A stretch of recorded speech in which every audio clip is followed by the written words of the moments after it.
Do this one.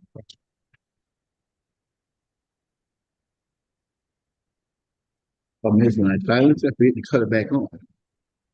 Yep. Speaker. You have to give me a minute to get.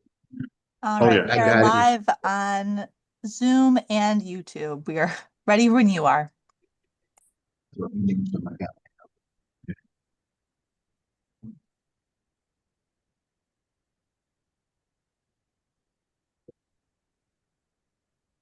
Good afternoon and welcome to the April 30th, 2025 meeting of the Henrietta Town Board. I'd like to call the meeting to order. Please call the roll. Councilmember Page, Here. Councilmember Belanca, Here. Councilmember Barley, Here. Councilmember Stafford, Here. Supervisor Schultz. Here. We'll begin with a silent prayer followed by the Pledge of Allegiance to the flag.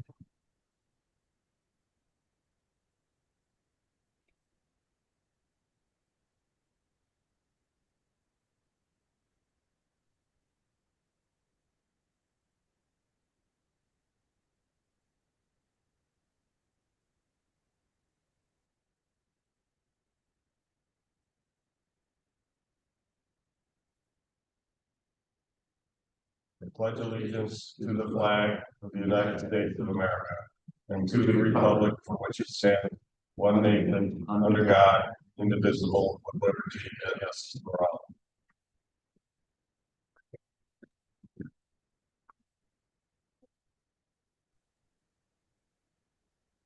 I get a motion to approve the minutes. I don't know. You, Rob. It's me? Okay. Supervisor Schultz and fellow board members, I make a motion that we approve the minutes from the preceding meeting on April 10th, 2025. Second. Any discussion? Hearing and seeing none, please call the roll. Councilmember Page, Aye. Councilmember Belanca. Aye. Councilmember Barley, Aye. Councilmember Stafford, Aye. Supervisor Schultz. Aye. Of course, does someone have one up? Yeah, I got mine. So Yeah, I'm in. Put this phone. Everything. my UI decided now's a good time to do an upgrade.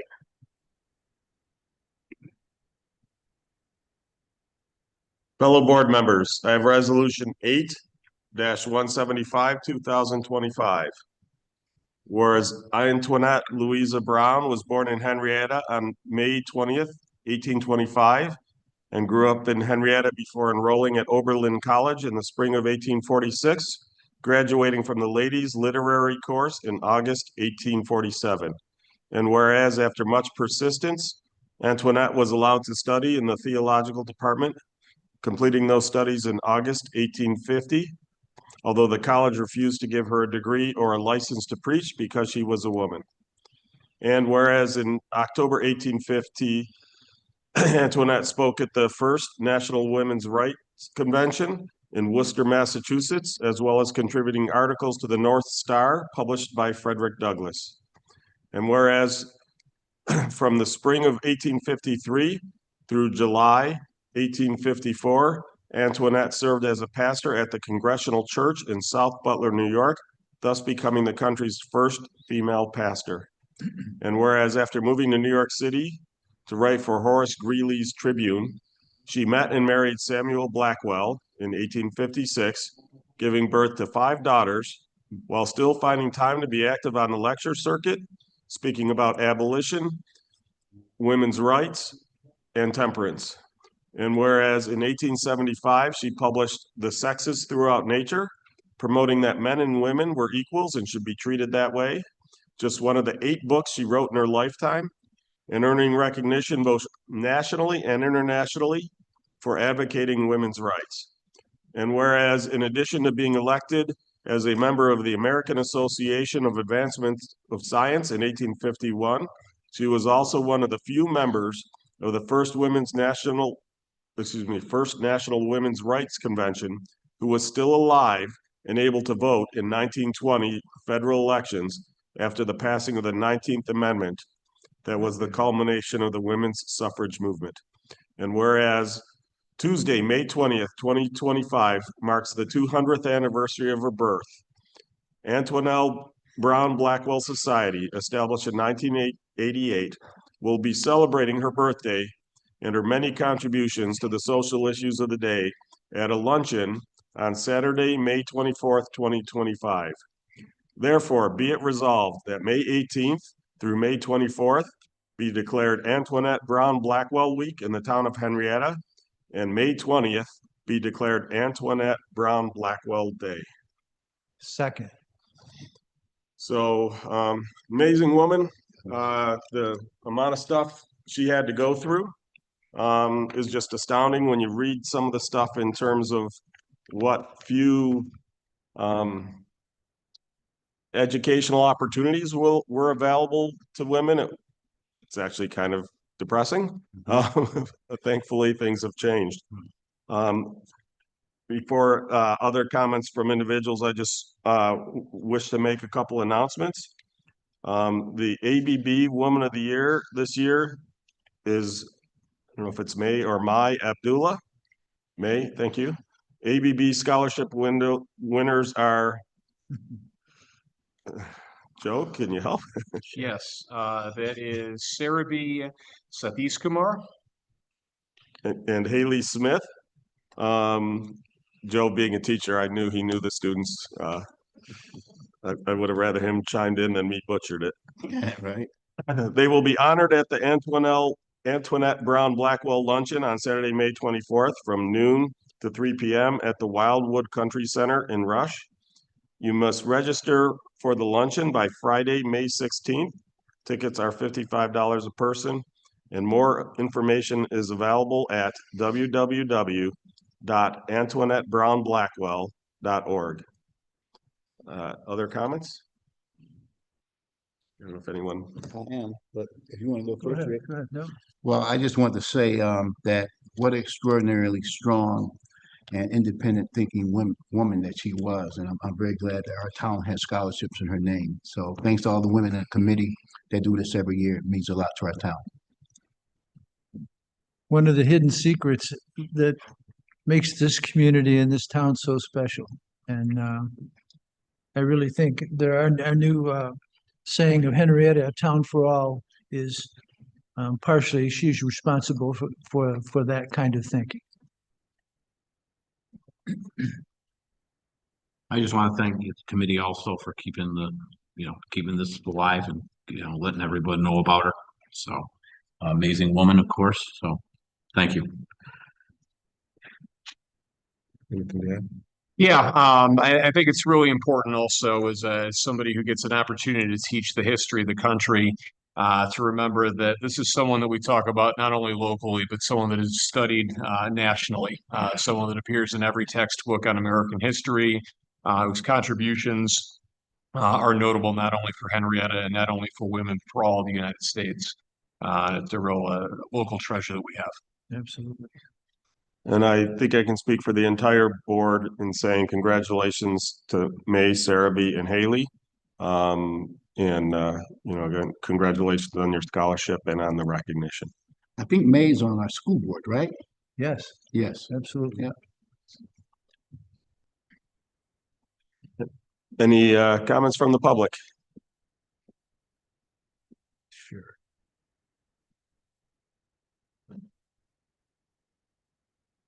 I'm Anita Hawkins, and I am the chair of the Antoinette Brown Blackwell Board of Directors. And on behalf of the board and our membership, I would like to thank you for recognizing and honoring Antoinette with this celebration. And I hope I get to see many or all of you at the 200th anniversary birthday luncheon this May 24th.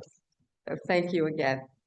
Thank you. Thank you. We Anita. actually have some signed certificates. You want to, Okay. could you hand those to Oh, her? okay. No, not, yeah, those three.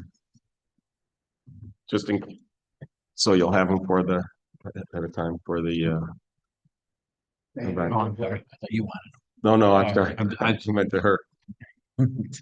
Sorry. Thank you. Thank you. Anybody else? Then hearing Oh, I'm sorry. I'll let you know that information about the luncheon is on the back table here. If anyone would like to have more information. So for the minutes, you just let the audience know that the information, additional information is on the back table. All right, hearing and seeing no further comments, please call the roll. Councilmember Page, Aye. Councilmember Belanca, Aye. Councilmember Barley, Aye. Councilmember Stafford, Aye. Supervisor Schultz. Aye. Mr. Supervisor and fellow board members, I have resolution number 8-176, 2025.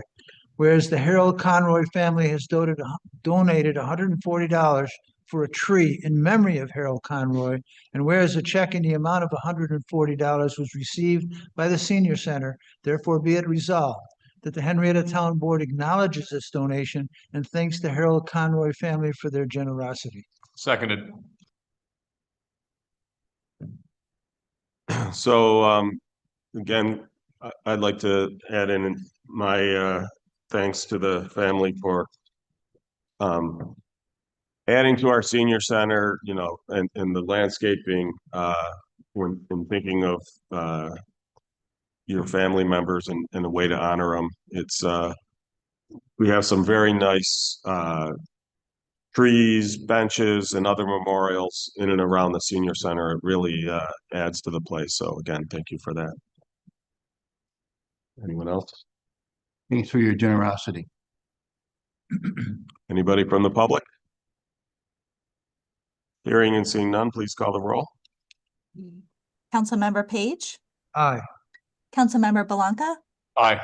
Councilmember Barley, Aye. Councilmember Stafford, Aye. Supervisor Schultz. Aye. Mr. Supervisor and fellow board members, I have resolution number 8-177, 2025.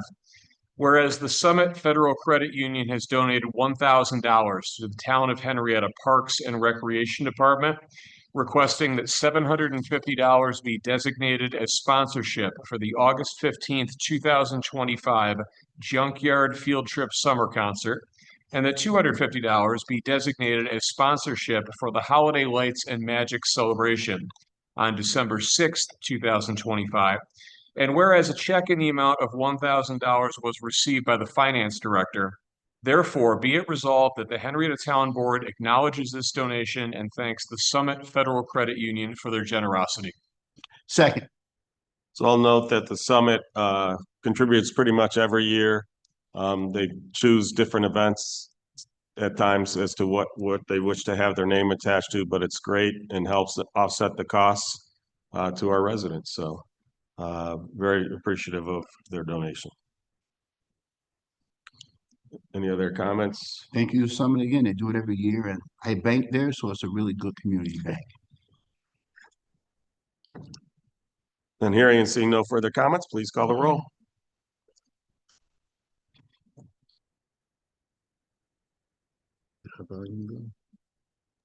I'm Becky? sorry, I lost control of my computer. Councilmember Page, Aye. Councilmember Belanca, Aye. Councilmember Barley, Aye. Councilmember Stafford, Aye. Supervisor Schultz. Aye. Fellow board members, I have, Oh, we got to get to special use permits. oh, I want to go. Thought we're in go mode. We're not. We got. Not yet. Huh? Yep. Okay. Okay, True Care has, the folks who are representing True Care have another town board meeting they have to be at, so they've requested to go first. I hope, unless someone from Halal and Out or Starbucks has an objection, I'm gonna let them go. Okay, so first up, we have special use permit application number 2025-014, True Care Senior Circle, 201 Scottsville West Henrietta Road, to operate a social adult daycare facility. Could a representative from True Care? Yes. Can you hear me? We can. Excellent. I'm Bob Seigert. I'm an architect with Shop for Architects here in Syracuse, and I'm representing Bakash Sabetti for this application. Bakash would like to use one of the buildings at Drummond Square to have a social adult daycare program in there.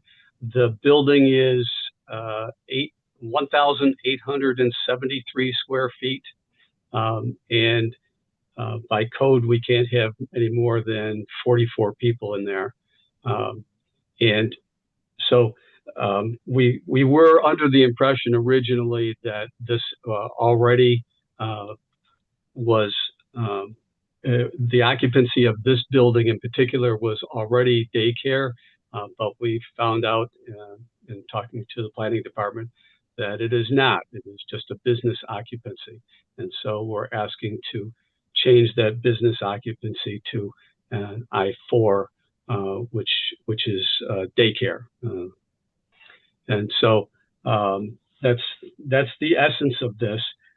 We provided a letter explaining the program, and in particular explaining the transportation for this program, which will be by van, by drop off. Bakash has arranged for transportation from another vendor. Is that true, Bakash? Yes, that's correct. We are outsourcing the transportations for the company. So what they will do is they will just come up, pick up and drop off from the facilities. So as far as we're concerned, I'm not sure, other than the business occupancy of this space previously.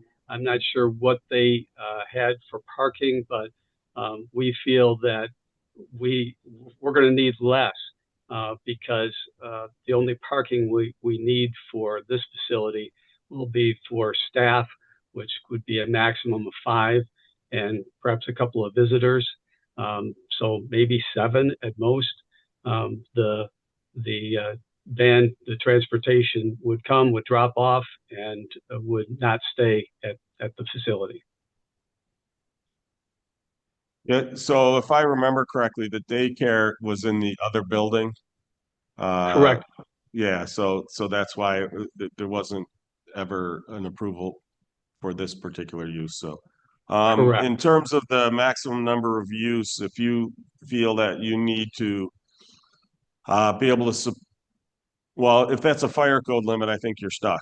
If it's Right. We don't. Yeah. We're not looking for more than that. We just I just noted that because as Gotcha. we went through the code, that is the maximum. Right. Normally we don't ever we don't exceed that. We don't even come close to that usually. So Right. It's My point is, if it wasn't a fire code, if it was a zoning type limitation, same thing with the parking, you could in theory go and get apply for a variance. But if it's fire code, right. you're not going to get a variance for that. Yeah, I mean, I don't see any issues with the parking, especially in that area. There's, it's essentially plaza parking if need be. So, and as you say, your use is less. I really don't see any, I don't see any issues with this particular use. Anybody else have any comments or? Just had a question. Have you had experience doing this before? If so, where? Prakash? Yeah, so TrueCare has been in the healthcare business for the last 8 years. We have other different programs such as in-home care, home health care, that we are serving other communities, and it's a diverse communities that we've been helping for the last 8 years. And then this is going to be our first social adult daycare, which is going to be the extension of our programs for TrueCare. And what type of activities will you be doing there? So on the activities, we'll be mostly doing the group games, music, dance, culturally relevant programs, celebrations, puzzle games, memory games, and stuff like that, and within the facilities. And typically, what's your age group for the adults that are there? So the age group would be 60 and above. Also, there are the requirements for if they're 18 and above, but with some impairment or functional disorder, then they're qualified for this program as well. So Thank an example of this use is for people. So let's say, again, I have maybe a developmentally challenged individual living in my house, but I have to go to work and don't feel comfortable leaving them home alone. The idea is I can bring them here. They'd be Right. supervised. They'd have activities. They'd be able to do stuff. Right. Yep. Okay, gotcha. And that would also obviously, as I start to get to some seniors who might need care, might be at risk of hurting themselves if they were alone, that type of stuff, falling down or whatever, that'd be Correct. another purpose for here. Yeah. Correct, Great. correct. But this is not a medical daycare. So these are all people who do not require a constant medical. Right. Understood. Yeah. It's more, like I said, I'll call it precautionary. You don't want them to be alone in case something happens. Correct, correct. We will have a trained staff available to monitor all the time and assist them as well. So that, they can help with the activities of daily livings, grooming and mobility. Mhm. Yeah. I mean, it sounds like a great idea. And, as our community ages, especially the baby boomers, Yeah. being able to stay at home Yeah. with family, but then have a place to go if that family is at work or whatever. I think that's great because I suspect I'll call it life enjoyment level is much greater there than if I were had to be at a facility where I was there around the clock and couldn't be at home with my family outside of those working hours and on weekends and stuff. So, Absolutely, Yep. absolutely. Absolutely. One last question. How is this program paid for? So this program is a Medicaid managed program. They must have their Medicaid eligibility for it, and then Okay. we go through the New York State assessment before even they qualify for this program. Thank you. any other questions I, from the board? yeah, I see, I saw that there was about 90 parking spots there, so I don't have a real big issue on that. And I haven't been there during the day though, so I don't know how crowded the lot is. Just concerned, if we give a special use permit, it travels with the, if it's sold Days with the building. building. Yeah. So, any way to, when it changes, if it changes from this, that we could have put a restriction on that, so that somebody else would have to come back in case they turned it into some other kind of, just denied. Some other kind of what? Some other kind of daycare.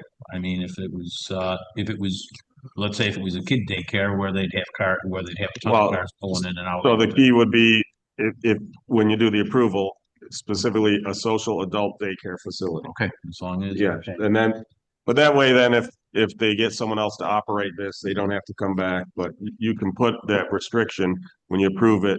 Okay, Mhm. Just make sure you use that wording and that's what we're approving. just wanna. I have a question that is specific to the site plan, and maybe you can walk me through. I'm familiar with the plaza itself, but most specifically with Miller's Pharmacy.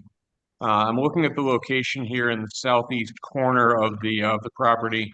Is access to that from the parking lot, or is that access that requires someone to go around to the south side, around the corner? Part is just a little bit unclear for me on the site map. No, if you're facing Miller's Pharmacy, to the right of that, there's a little plaza, a little concrete plaza there, and you walk through that under the second floor. It's open on the first floor, but under the second floor into an open courtyard. And from there, you can see the Nepali market, which would be on your left-hand side. And on your right would be this little one-story building that we're talking about. So you can get to it from that plaza there. And there is actually a curb ramp on that too. Hey, Gotcha. thank you. I just wasn't familiar with the inside of the plaza. I appreciate it. No, it's unless you've walked through there, you probably couldn't guess exactly what this looks like, but it's a very nice courtyard in there. Great. Thank you. Do we have any questions from the public? Come on up.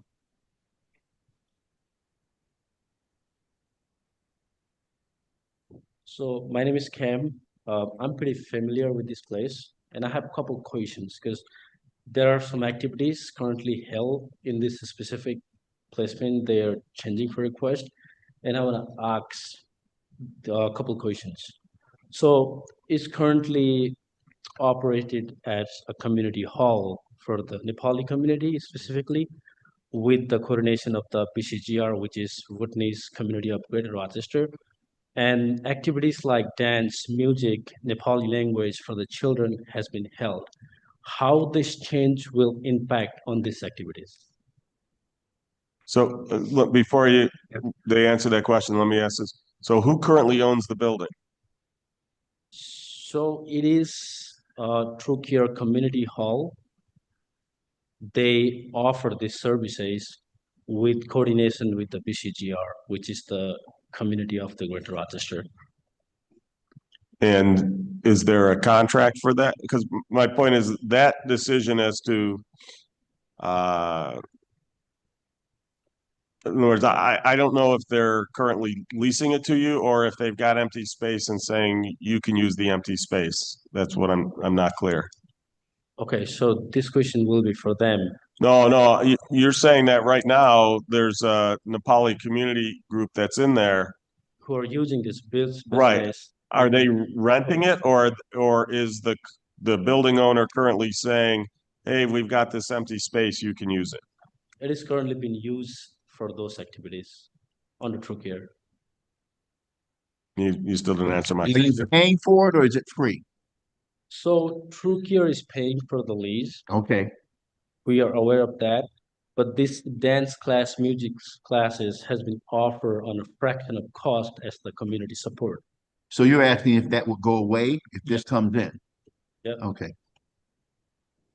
Okay, I turn to the applicants. Do you know that the answer to that question? Yes, I do. So TrueCare been paying for this facilities and helping serve the communities for last 4 years now. I have recently been onboarded to TrueCare as the executive director for this company. So that is basically what we've been doing for the community, right? So we helping them with their language classes and all that stuff like that. So in terms of this plan, what we are thinking is like we're gonna have a separate community center for those the learning centers for now. But we not trying to merge to this program here, but that's the center we have been paying and for leasing for the community use. So I'm not clear from your answer. The this particular space, once you guys move in here, will the space still be available occasionally at night or whenever they periodically use it for this other activity, or will that no longer be able to be held in this location? So I cannot guarantee to that question now because what we are doing the weekends programs for the kids now, right? We're doing the Nepali language classes during weekends. So it's the same group who is looking to do this. Okay, so this isn't for lack of a better way to put it, this isn't a change of ownership. This is you're looking to use this for something else. Right. It's the same tenant. Yeah. Gotcha. The same tenant. It's just expanding the programs on the weekdays because we're running most of our programs for the community on the weekends now. Gotcha. Okay. So Cam, when are these dance classes taking place? Usually weekend, yes, that's right. Weekends? Mhm. So let me try something. This is the same exact, I went to the dedication of the Nepali Center. Yes. So we're using the same floor plan for both, correct? And am I sensing that there's no agreement between the two of you as to when and where each of you can use the facility? Is that what I'm hearing? Because if it is, that's an internal thing with the Nepali Center. I don't know why there would be two different entities paying rent or leasing the same space. I don't think, so I don't think it is exactly that, Rick. What it sounds like is the True Care folks are the tenants. Yeah. And they have been operating this weekend program for the Nepali community. And they now want to do this daycare. And the question from the Nepali community is, if you're going to do this daycare, are you going to stop doing the stuff on the weekend? Do I have that correct? Yes. Yeah, But of course, we don't have anything to. I know, but, right. So- Well, it's still a question. And Akash, are you saying that you're not sure whether that that community function is going to continue? We are still up for community, and we are always been with community. So, you know, the weekend programs still runs through the weekend since Okay. we're only adding this program on the weekdays. Okay, Okay. Okay. Okay. thank you. Thank you. Thank you. And it's all for the community, so it's just an additional program for other communities. Right. Yeah, it was a little confusing because it sounded like it was a separate entity, but it makes more sense that it's, Yep, it's you're a separate doing this entity for, and you're people doing have this, been- Yeah, right. been paying, and you know, it's mostly True Care now, but It's all, Gotcha. yeah. Okay. Can I, And, did sorry. you give us the hours operation for this? I'm looking, I don't see it. I don't notice It's, it. it's 7 a.m. to 5 p.m., Monday through Friday. Thank you. Any other questions or comments? All right, hearing no further comments, I'm gonna close the public hearing for special use permit application number 2025 014 True Care Senior Circle. Did you want to try to tackle one, Mike, or do you want me to tackle one? Let me try to.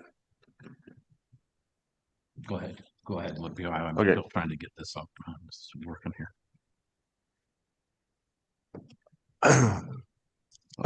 Before I do it, were you asking for that time because you had an interest in limiting the use to the weekdays, or do you not care? You had asked Yeah, about the time, is that just for, No, I was just asking if, Okay. if we were gonna guarantee that they had it on the weekend, we could limit it to Monday through Friday, but I don't know. but it's the same entity, so I mean, to me, I don't know that it makes sense for us to restrict that, but we will just say we very much support that activity in support of the Nepali community going forward. I will say the town is trying to identify additional space that could be used for community groups. And I can't go into details of who we're working with to try to achieve that, but you know, we recognize that we don't have a community center. We don't have a lot of places for community groups to meet, congregate, you know, even potentially have, whether it's an office or even a locked cabinet within a shared office. We unfortunately don't have any of those things today. I'm hoping that through the Pro Housing Community Fund, I haven't seen what the dollar amounts ended up coming out of the budget negotiations, but there's supposedly going to be some grants for pro housing communities. For lack of a better way to put it, we're the pro housingist in Monroe County when you look at the percent growth. So we should be eligible for some good grant monies to help make those a reality. So with that said, fellow board members, I move that we approve special use permit application number 2025-014, True Care Senior Circle, 201 Scottsville West Henrietta Road, to operate a social adult care facility. Second. Any additional questions or comments?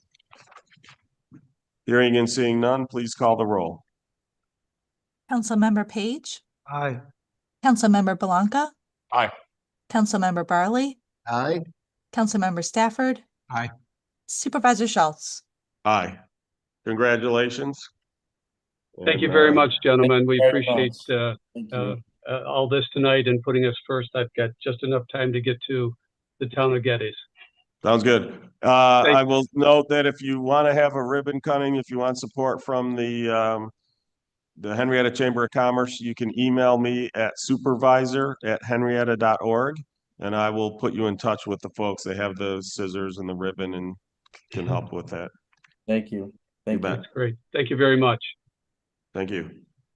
Next up, we have special use permit application number 2025-012, Halal and Out, 2755 East Henrietta Road, to operate a restaurant with sit-down and takeout meal service.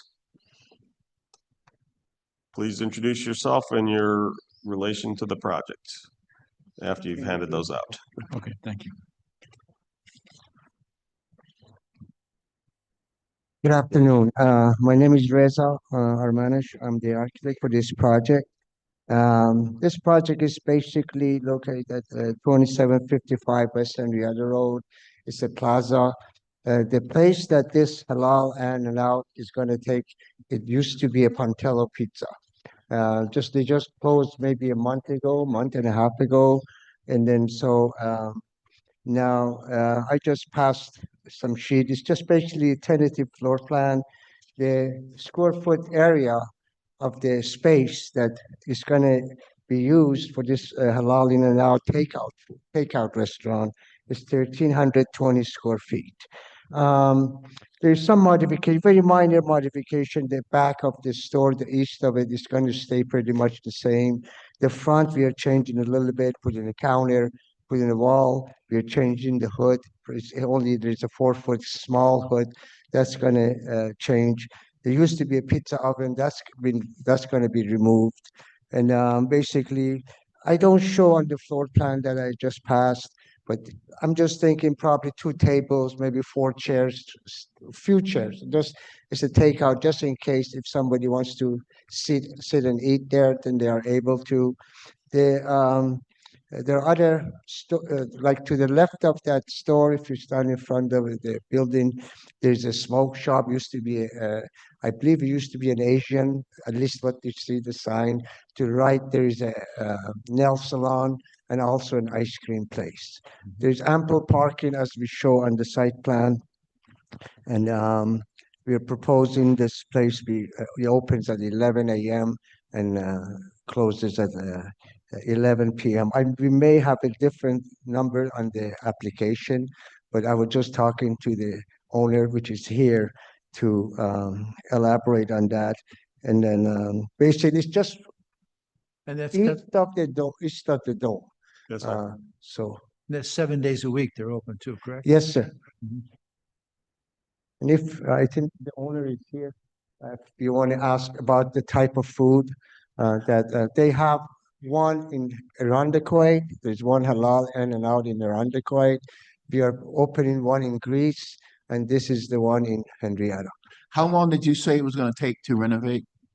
I would think about maybe month and a half, 2 months, because it's minor renovations. It's not going to be major. We're just going to make the front look nicer, put some lights, basically change the front, which is kind of not good. There's some tiling in the floor that are coming up. They're fractured and they're coming up. So that's what we're going to do. Also, when I spoke with the building department, they mentioned to me that the greased interceptor they have is a little one. That has to change. And I mentioned to them that no problem. We will redo the plumbing and we will provide a greased interceptor that is approved, will be approved by the town engineer. And usually that's what the process I go through to get approval for that portion. You mentioned that the other oven for the pizza will be coming out. Will there be any AMSLO system set up? Yes, basically the 12-foot hood that we are suggesting 12, maybe 10, but it would be a type 1 hood, which would have fire suppression. Okay, Ansel is one, Pyrochem, okay, Heiser. We may utilize Heiser and then depending, Heiser is a little bit more economical than all Ansel. right, So that's what we are planning to do. okay, At this time, I'm not 100% sure what exactly will be under the hood. I kind of know, I'm sure there are going to be a couple of fryers, gotcha. a flat top, a griddle, probably a charbroil, and I'm just thinking maybe a chicken rotisserie or something. I'm Yeah. not 100% sure, but Okay, Mr. Nas can elaborate on that and the type of food that he was going to prepare. A slightly unusual question. Do you know who owns the pizza oven that's coming out? That's gone. Last time I was there, Oh, somebody, it's already been yeah, removed? it's already gone. Unfortunately, I told them to keep it because it was nice stainless steel 6 by Right. 6 pizza oven for a big hood, wow, for a big pizza. But somehow they probably took it to the junk, got Well, I would hope they sold it and didn't junk it. yeah, very little money for. Yeah. But Yeah. but it is what it is. Right. I couldn't dictate to them because it was Yep. there. exactly. All right. Yeah, so if you want to give us a little description of, what's typically on the menu and, So right now we have a location in Henrietta. My name is Zargi Mayan. Thank you for having me here today. We have New York City platters. We cook chicken over rice. We started off in the streets of New York City from food trucks, the size of hot dog carts. And we have over 12 locations in New York City, and we introduced the first one to Irondequoit in Rochester.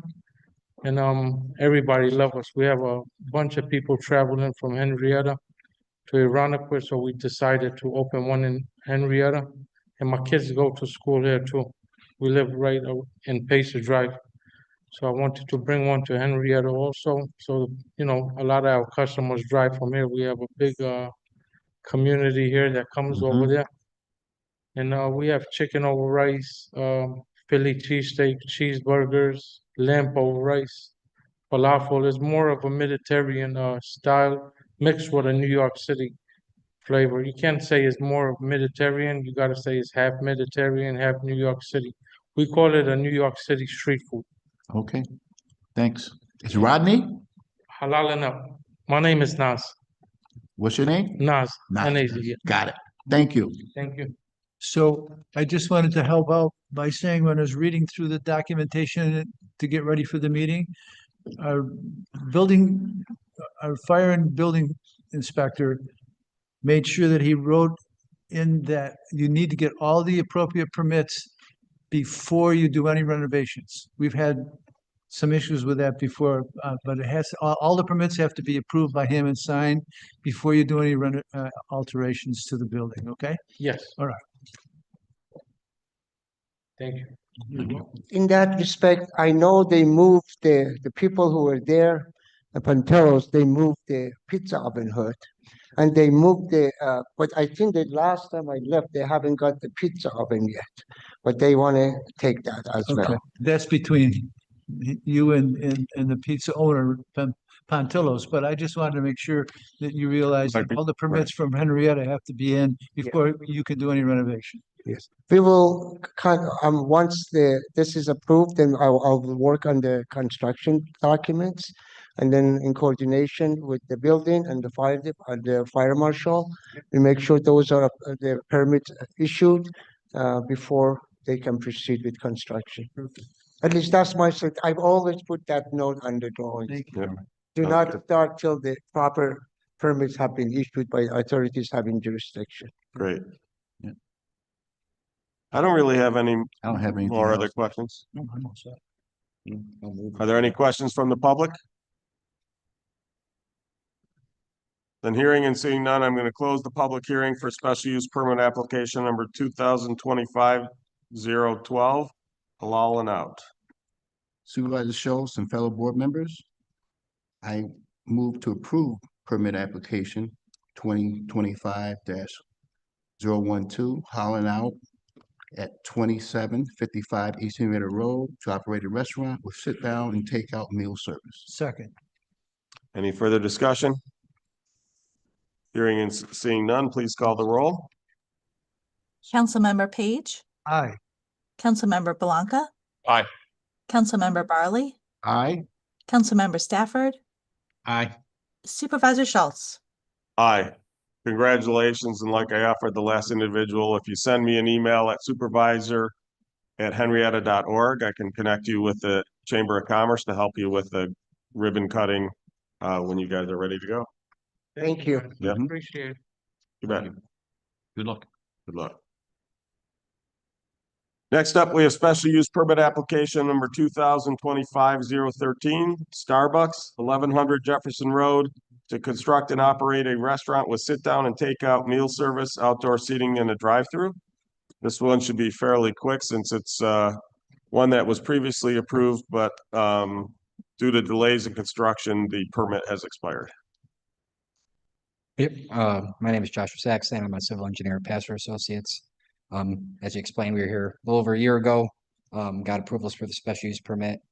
Subsequently went through the site plan review process, got that all approved. We have signed Mylars from the town as well as all the agencies. And as stated, the special use permit has since expired. And we're just asking for that reapproval to start the project. It should be starting in the next month. I think they're applying for building permit any day now, so they should be starting construction this summer, relatively soon. So nothing's changed in the still Starbucks, same-ish layout as before. Obviously went through full design. I know some of the conditions of the approval were to realign the drive lane, which are on the contract drawings, and then also if in the case of any queuing issues, committed to adding signage so that there won't be any idling in that ring road in the plaza. So we, agreed to obviously still have those same conditions as part of the special use permit. Josh, if you could elaborate, what held up the project? So obviously, design goes through, when we're in this process, special use permits, site plan review, we're relatively early in the design, especially on some of these national franchise projects, as opposed to like a local developer, it's kind of all at once. So in the background, obviously we're dealing with Starbucks and they have a bunch of reviews and things. They have different standards that come through, so we have to update. So it's just been a lot of back and forth with them. Well, thanks for your answer. Yeah, that's fine. Yep. Yep. So unfortunately, the PDF that's in here seems to be more image than vector. So I can't really zoom in. One of the questions that came up at workshop is there an escape from the queuing line if somebody decides that they have changed their minds? Yeah, so it's a partial one, kind of halfway through the queue. So let's say you're caught here and it's taking way too long. You can go through this lane to get into the the parking lot to get through. Oh, okay. I think I can sort of see it. Like I said, unfortunately, this came in as it was so like a second lane, just enough room to get by, or it's just you got to be in that position. Yeah, you'd have. So if you would get to that point, to that point, and then if it's before any of the ordering windows. So if all you right, need to leave that point. okay. And I did go back, Steve, I did go back and I went back and looked at the old map. Gotcha. It did look the same to me. Yeah. I just, like I said, with the low resolution, it was hard to tell for certain. And again, one of the things we had asked that the plaza owner agreed to is that as part of this, the drive lane through the parking lot south of the Starbucks will then curve up so that it forms a four-way intersection. Because that's one of the problems in this plaza. And if you're going to be introducing a bunch of new cars because of the Starbucks, we think it's important. Otherwise, you have these two intersections that don't quite meet, and it causes confusion amongst drivers and the potential for accidents. Certainly a bunch of, I've been there and seen some near accidents just because people don't know has the right of way. When it's a four-way stop, people understand that, but so I don't have any other questions or comments. Again, we went through this fairly thoroughly in the past when this came in for approval, since it's just a reapproval. Um, I'm okay as long as Okay. it's the exact same, as long as Yeah. there's no changes Yep. from what we previously approved. And I do think that's the resolution that you have, Rob, that has all the same, that's all. the same. Relax. Yeah. Man, go now? Yeah. Well, wait till we close the hearing. Gotta rein Rob in sometime. Any other questions? Any questions from the public? Then hearing and seeing none, I'm gonna close the special use permit. Close the public hearing for special use permit application number 2025-013 Starbucks. Mr. Supervisor and fellow board members, I'd like to make a motion to approve But applicant. Oh, we didn't vote? Rob has an actual resolution, Sorry, Rob. because it has all the conditions that we put in last time. You got to rein in Paige. I'm good. I know. Go ahead, Rob. Supervisor Schultz and fellow board members. I have resolution 8-178, 2025 to approve the special use permit application 2025-013 for a Starbucks coffee shop at 1100 I'll do this and then I'll go. Jefferson. No, it's okay. Somebody, if you could mute. Go ahead, sorry.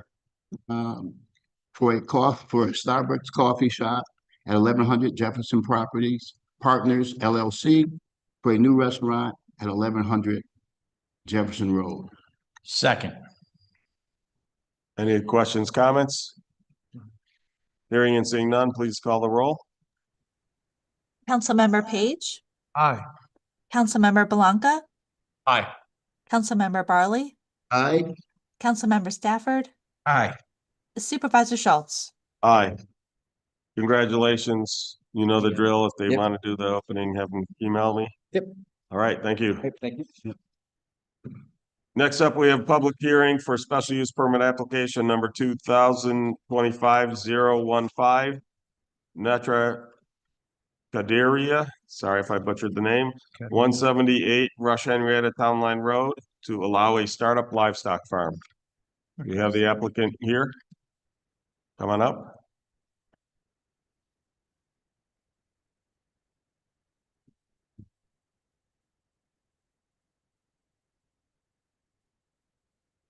So,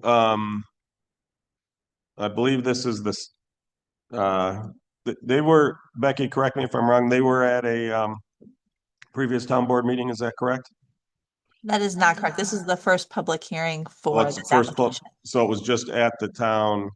We just spoke essentially in about the the proposed local pre-application. law. Yeah. Yeah, okay. No, I remembered we'd had a meeting. I couldn't remember if it was a public hearing or not, so. All right, so why don't you give us introduce yourselves, your relationship to the project, and then a description of what you're looking to do. So I live in Ross Henrietta, 170 Ross Henrietta Town Line Road. I recently just wanted to start for the poultry farm. Okay. So I want to speak with the behalf of my cousin. Okay. So my name is Kim. I'm helping him out here. So his holistic idea is to have 2 pages and start a small farm growing a poultry. Especially we requested the permit for live dogs, chicken, and geese. Those are the 3 we requested for. And so this is generally like there's not a lot of farms around the area, so could be like that's accessible for more people who is looking to get some chickens closer to them, and maybe potentially providing a price tag to the community too, with the guidance of the New York State, follow the protocols, and also maintain all the hygiene and every guidelines that is necessary by the New York State to start this. So when we were talking, we'd gone over the New York State Ag and Markets Law minimum requirements for amount of coop space you need inside of the chicken coop building, as well as how much space you need in the yard, and we had come up with, based on the size of the building you were putting in and the size of the yard, we had come up with a maximum number. Do you remember what that was? I couldn't find my notes. So I did bring some copies here.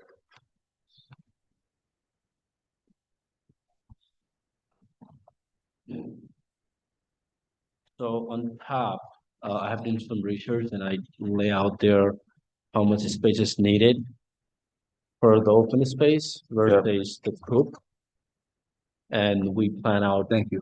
Based on that same information, the chicken coop size did not change. It's the same thing. Right. But I just like try to make more sense for how much big space it's gonna require. Right. And based on my research, we can have up to 144 per coop to start with. 30, okay, so we've got 30 by 48 is the fenced-in area, but we have to subtract out of that minus 12 times 24. So we've got 1152 square feet. It's a little bigger than it required just to be in a good shape. Right, I'm just putting what the maximum, so for the yard, so that's minimum of 8 feet for open space. So that's a maximum, max 144 yard. Okay, and then the coop. So we figured we've got 48 feet.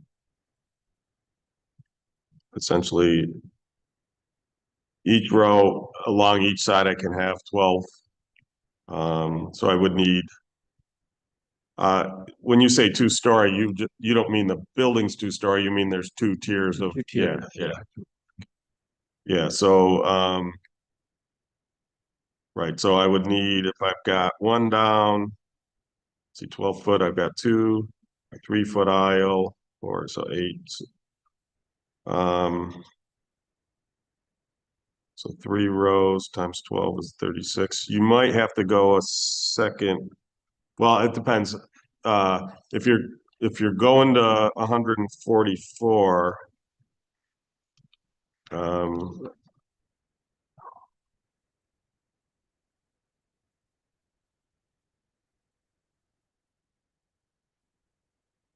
one.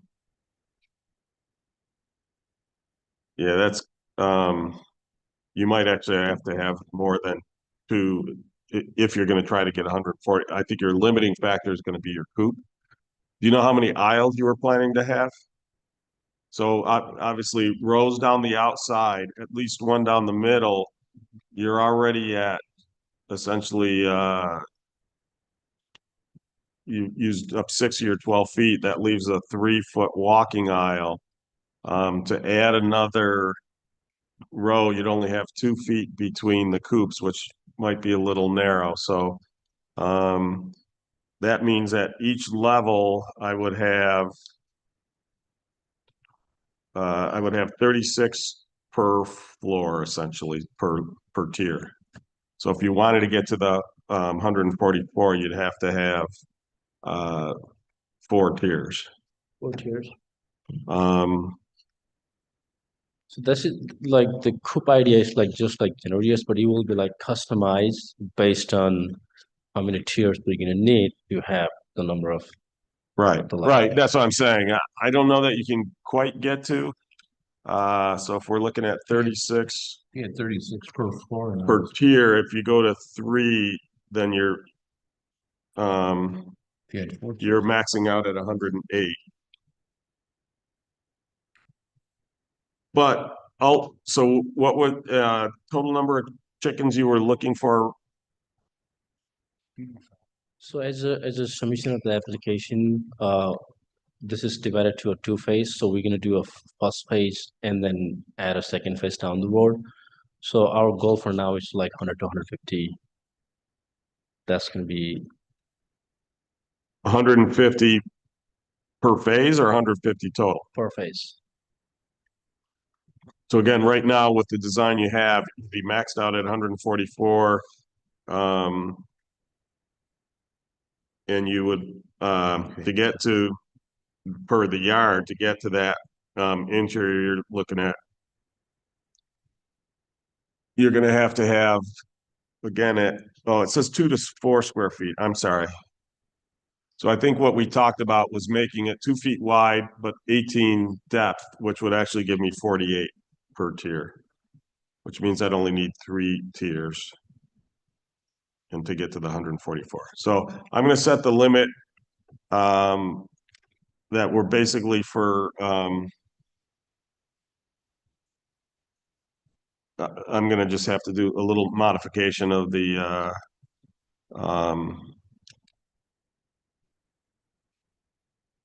we didn't have these numbers, so I'm just gonna have to do a little, update on the special use permit. So basically what we'll say is, it's essentially, it'll be 288 max, but it's gonna be 144 essentially per phase. And so, okay, thank you. I remember we had these numbers, but, you know, so like I said, to get to, let's see, could you do, so if I went 18 inches deep, sorry, I'm just doing some quick calculations here. While you're doing that, I have a question. What is the purpose for having the chickens? What is the purpose? So the number one is for self and also potentially selling the live chickens to the Sell the public, live chickens? Yep. Any eggs being produced at all?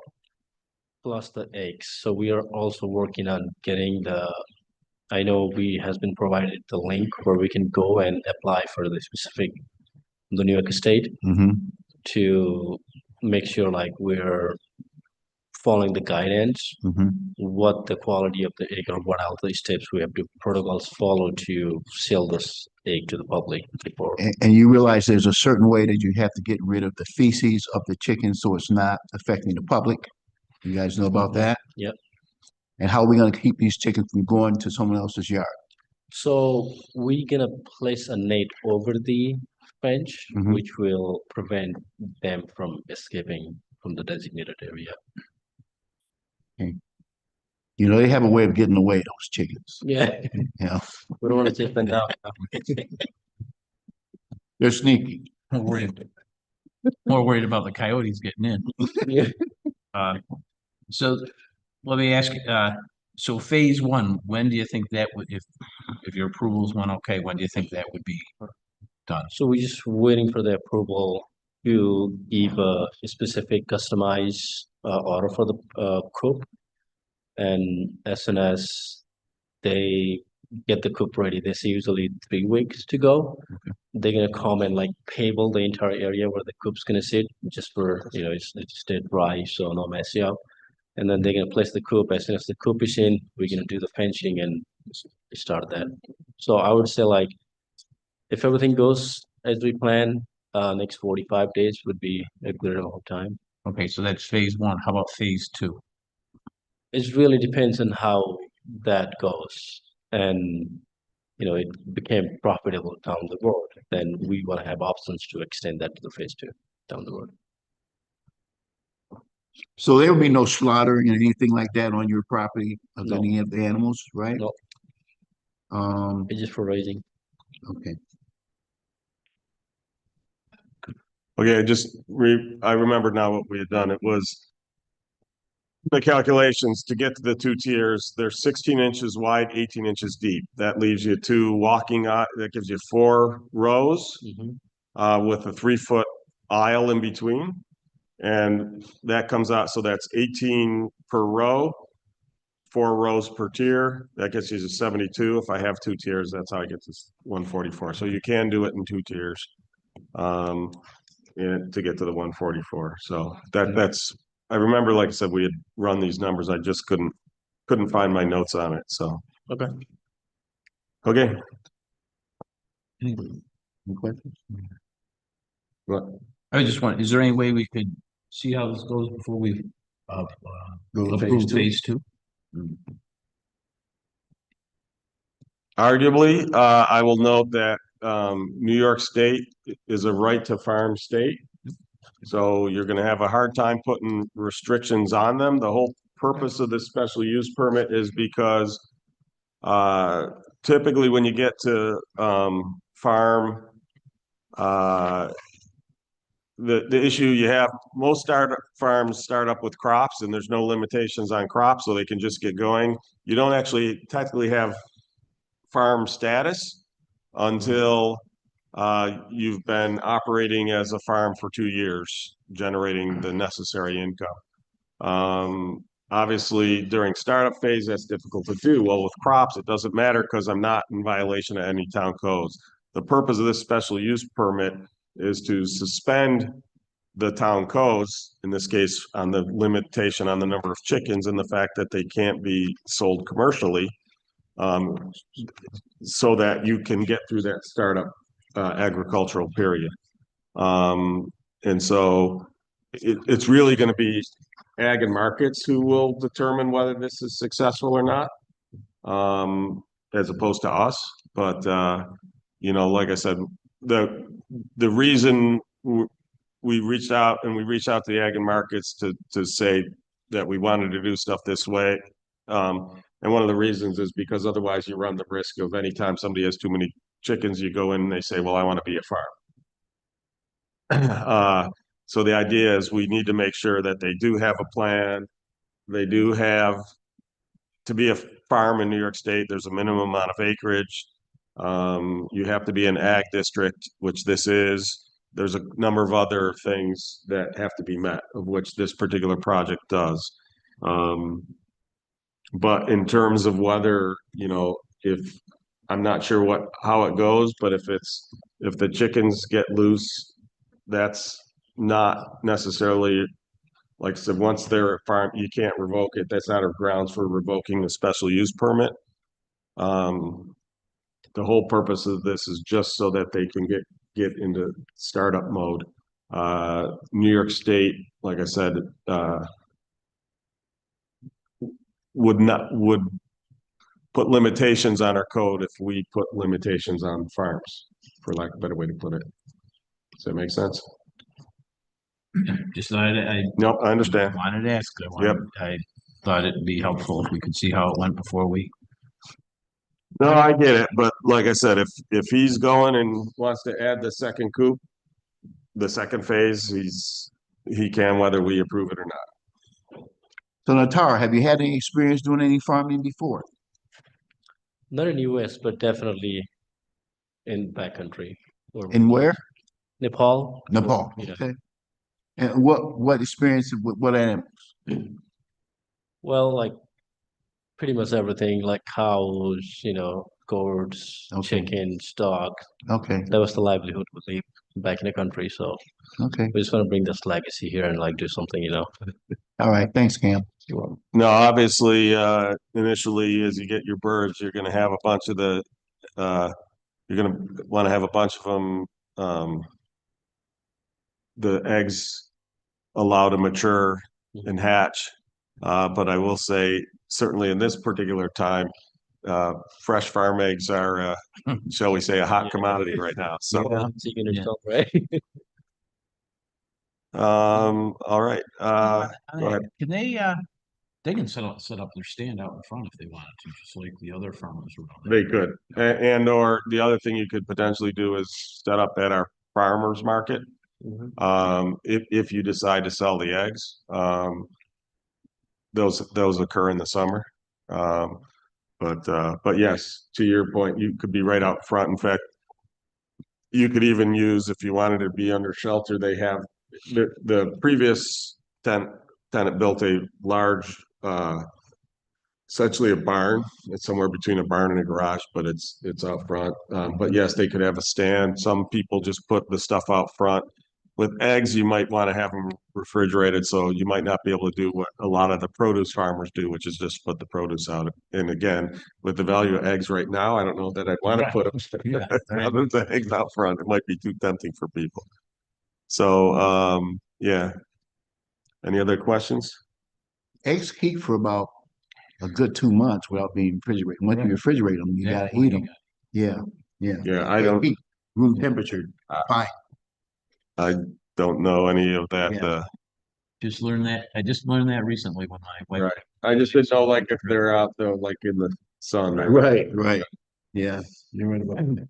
In Arizona, they'd be fried. So, all right. Any questions from the public? If you guys could step aside, so let this individual's.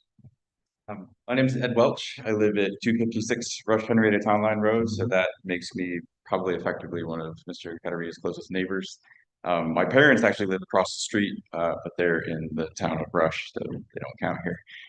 But largely, I just came to say I got this in the mail, and if it's sort of helpful in your decision, myself and my parents are fully in support of this special use permit and have no concerns.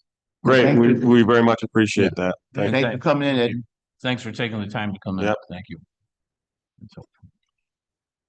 All right. So it sounds like you got neighborhood support.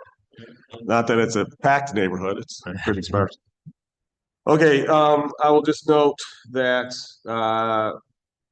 we have to pass the update to the zoning laws that allow for this to occur before we can vote on your special use permit. So it'll be a little bit before we can go. But in the meantime, hearing no further input, I'm going to close the public hearing for special use permit application number 2025-015 to allow for a startup livestock farm.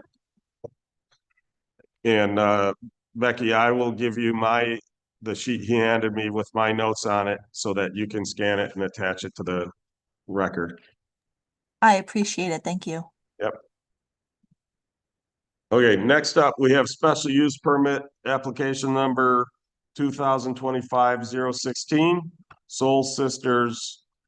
How's that pronounced? What's that? Pocha? Pocha.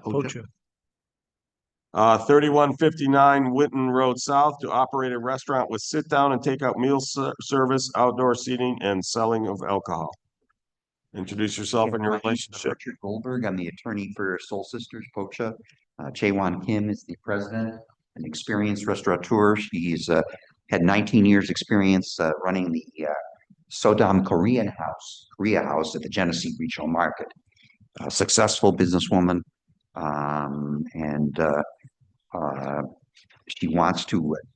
she entered into a lease in November.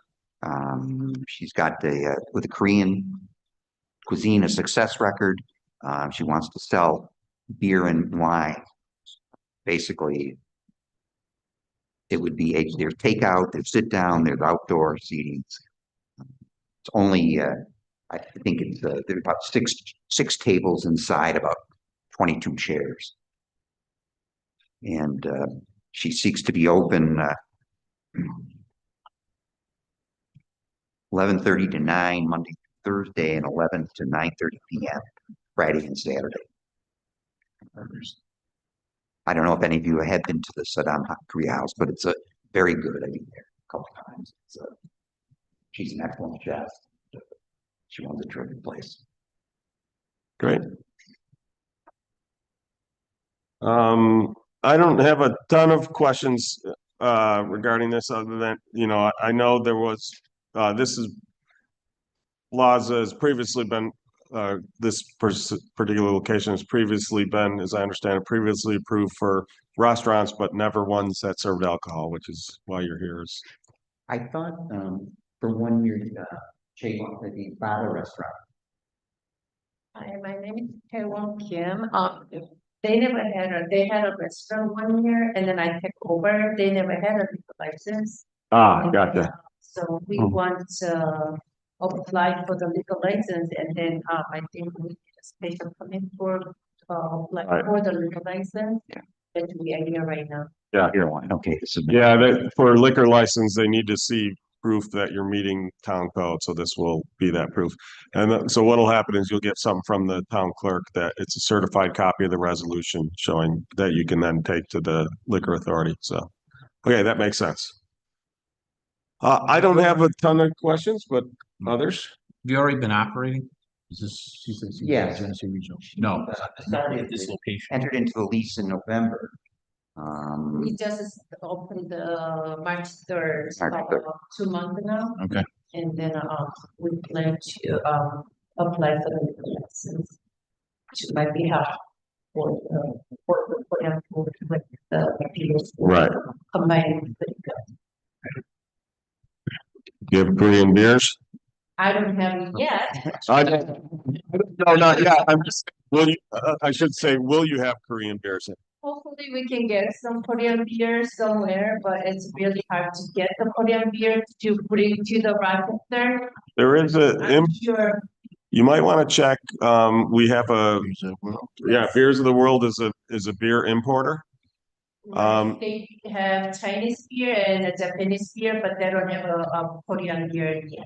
Okay. So Well- most, I think, of Korean beer, if we want to import, have to bring from the New York State to deliver. Well, I'll talk to her, see if she can find some, Korean beer. If you help. That's right. So I live around the corner from there. My wife was very excited when she went by and she says, "There's a new restaurant I want to go to." You know, we pass, we're kitty corner. should stop by. You're very welcome. She will, she's very excited. So. She's a terrific cook. Good answer, by the way. Not yet.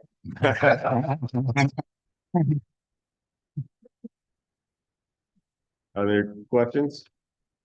Do we have any questions from the public?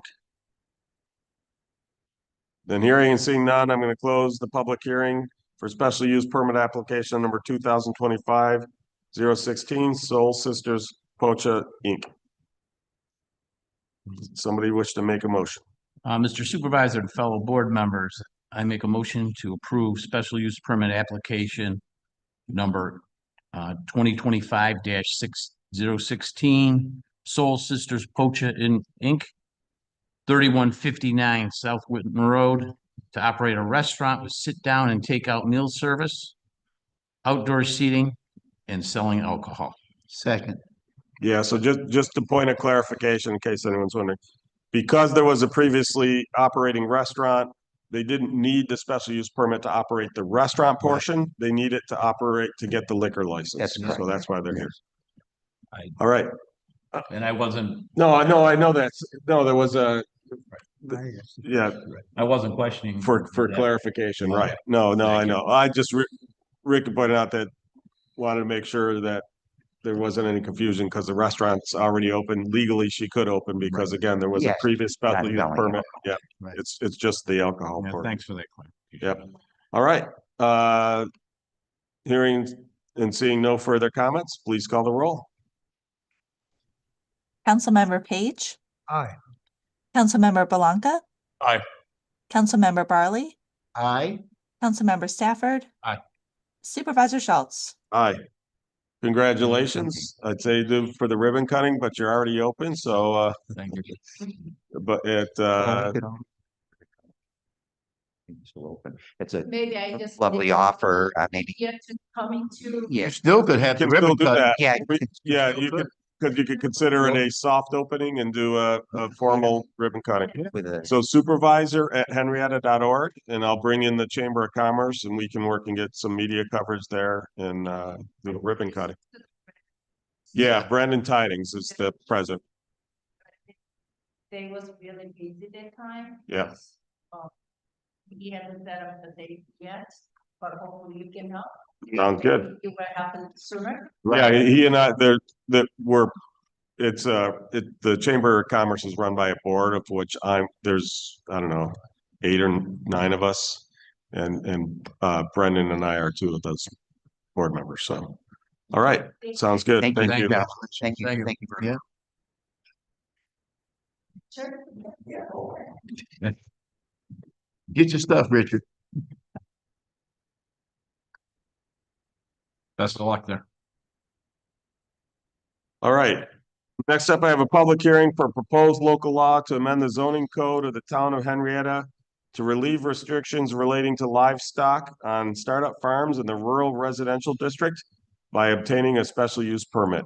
So as noted earlier, when we were talking about the application, the problem you have is there are restrictions, as you'd expect, on the number of animals you can have in a residential property. You don't want in the middle of a subdivision, a house becoming a farm or a zoo, right?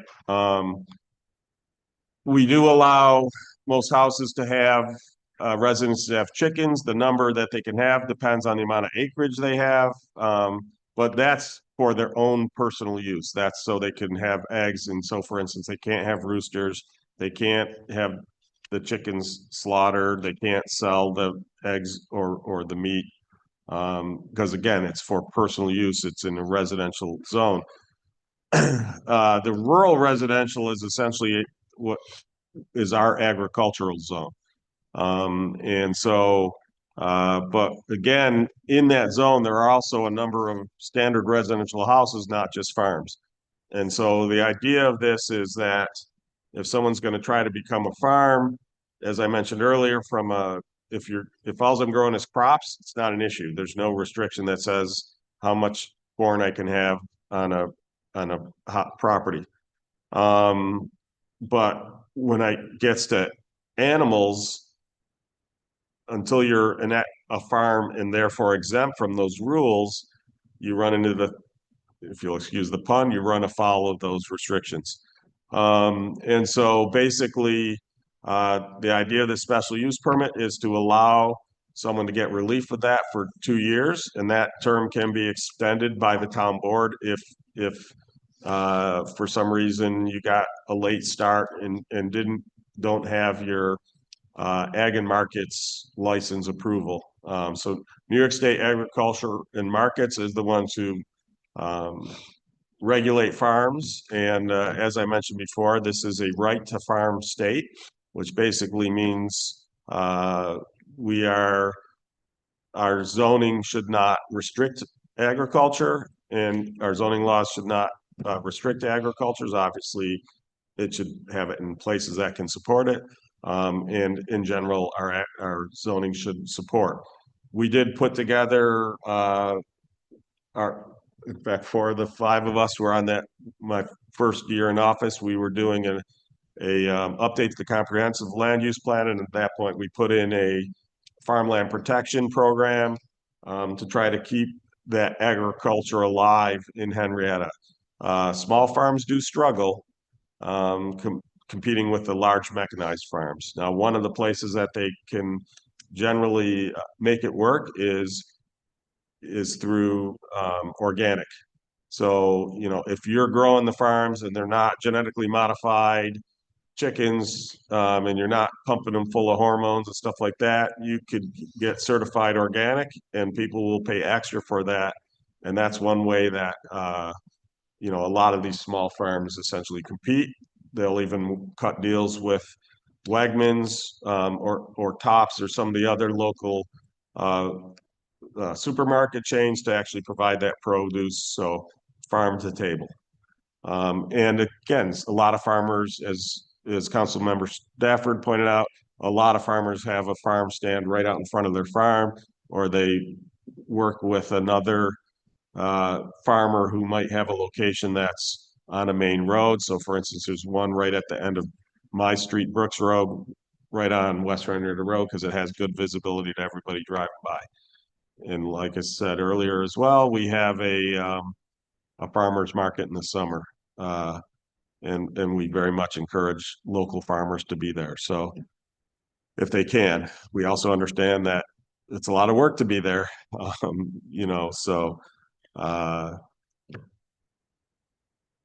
I guess that's about it. A couple of things that we are supposed to check, and again, we have done that for yours, for the one that's currently essentially kicked in this change in the law, is that basically it has to be located within an agricultural district. It has to be sufficient acreage to support a farm. And there's a couple other requirements for a startup farm under New York State agriculture and market laws. So basically what the proposed local law does is already the first use in this district above and beyond the residential uses is for farms.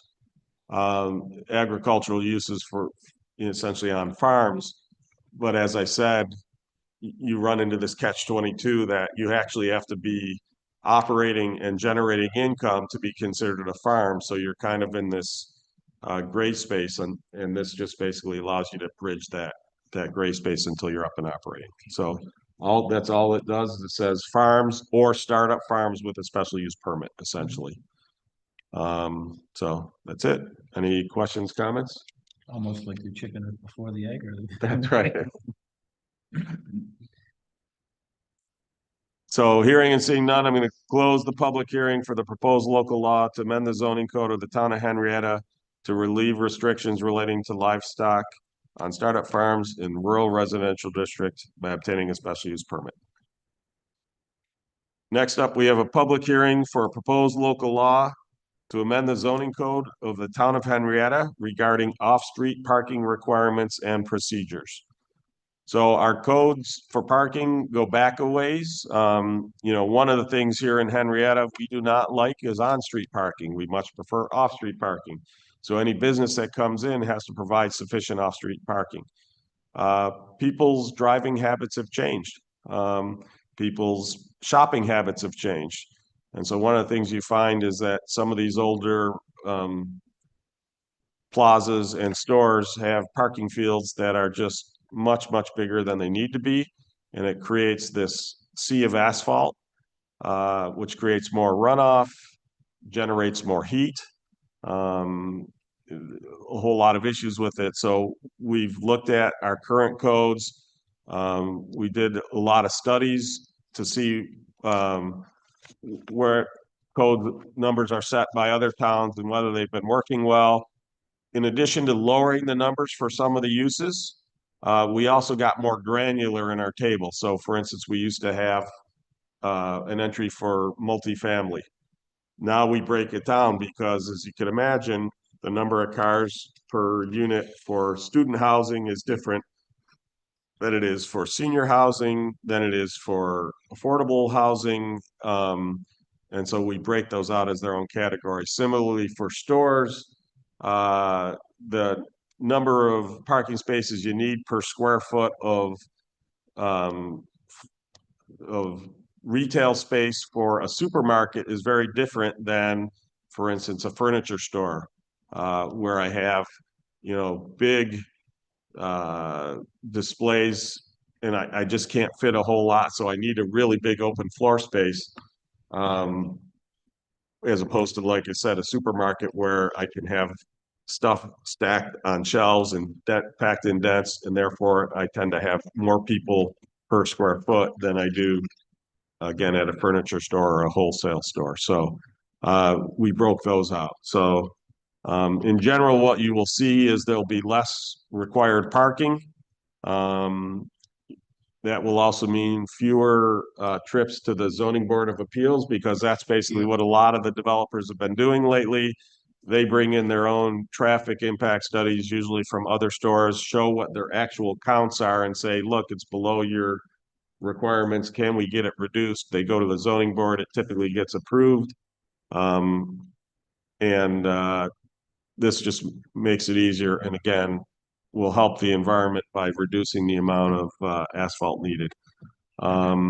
I will note that if somebody still wants to go below these minimums, they still can go to the zoning board. And I'll also note that if somebody makes a ridiculous request, doesn't even have to be ridiculous, but a request that doesn't make sense, the zoning board will turn it down or alter it or up the number. So I don't want to imply that the zoning board approves them all, but the ones that, like I said, because our code was outdated, there were a lot of requests that if we'd have just updated the code, they wouldn't have had to be there.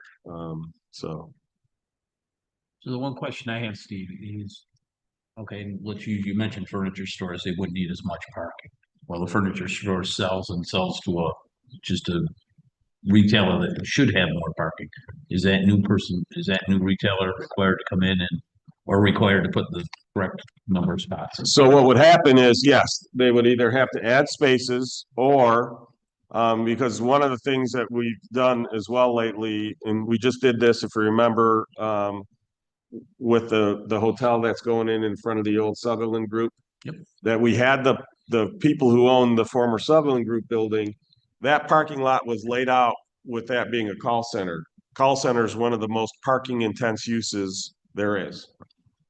By them giving up a portion of their parking space for the plaza, if they go back to a call center, they will not be able to activate the entire floor space because they don't have enough parking spaces. So it works both ways. If I have to have one parking space and I'm just going to make a number up, for every 100 square feet, and I only have 87 parking spaces, that means at most I can have 8,700 feet active. If I have more space than that, it can't be active. So, yeah, as the use changes, their parking requirements could change. And they, like I said, they either have to shrink the amount of floor space they have available for that use if it's a more parking intense use, or they have to find additional parking spaces. Just wanted to make sure it went the other way too. It does. Okay, thank you. Any other questions, comments? No, sir. Then hearing and seeing none, I'm closed the public hearing for the proposed local law to amend the zoning code of the town of Henrietta regarding off-street parking requirements and procedures. I just want to make one note. One of the things we did do is that table used to be part of the code. That means to modernize the table and to update and add new entries, you'd have to go through the whole local law change again. Like we do with our fee schedule and some others, we made it an appendice. And so now if I'm going to change the rules of parking, I still have to go through a local law. But if I'm just updating the table, let's say I decide to add a new category, we can do it through referendum or through resolution, not through a local law. It just makes it will allow us to keep it up to date easier so that it doesn't end up as far out of date as it did in this instance. And then finally, we have the public hearing for the notice to perform work for the Walmart Connector Road from Clay Road to Marketplace. This public hearing is canceled because Walmart actually did the work, and not only did they fill the potholes, they actually milled it and repaved it. So we canceled the notice to perform work. Did a great job on the road. I rode around it and I was very surprised on how smooth it was afterwards. Yeah. I was there today. It's really Yeah. nice. Yeah, it's quite the contrast from Southtown Plaza. The difference between when you have a property owner who is committed and keeping their property kept up versus effectively an absentee landlord. I will note that part of the reason it fell in the disrepair that it was in, they thought that we were the ones who paved it. They knew they were the ones plowing it, but for some reason they thought we were responsible that we were the ones, because it connects Clay Road to Marketplace. I explained to them, so the person who's managing it now wasn't around when the building was first built. There didn't used to be that other entrance. They asked then, can we connect to Clay Road? And we said, sure. So that didn't used to be a through road. So this guy came in and saw a through road and assumed it was a town road. It's not. It's actually there. It's a parking lot lane. So, all right. And I guess we're on to our next resolution, which I think is you, Mike. Yep, Mr. Supervisor, fellow board members, I have resolution 8-179, 2025. To adopt local law number 7 of 2025 to amend the zoning code of the town of Henrietta to relieve restrictions related to livestock on startup farms in rural residential district by obtaining a special use permit. Second. So we just had the discussion or the public hearing on this. Any further questions or comments? No, sir. And hearing and seeing none, please call the roll. Councilmember Page, Aye. Councilmember Belanca, Aye. Councilmember Barley, Aye. Councilmember Stafford, Aye. Supervisor Schultz. Aye. So before I read the resolution 180, I'm just gonna fill in the blank, so to speak. So the third whereas clause, where it says application demonstrates sufficient coop and yard space for, it is going to be 288 chickens or other poultry. And then in the conditions, condition number 4, that the plan as presented during the public hearing is approved for up to 144 chickens or other poultry per phase. And that the current coops and yards would need to be enlarged, or additional coops would be needed to be added to support a greater number of chickens. So because essentially phase 1 will only be 144, when you add the second phase, you'll be able to go up to the 288. I would say fowl instead of chickens, because there's 3 different types they're gonna have. They're gonna have ducks. That's why I say or other poultry. Yeah, okay. Yep. All right.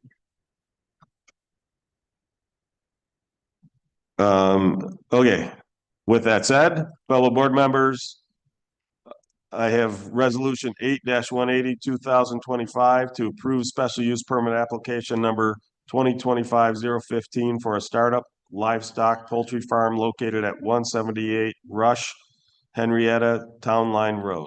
Second.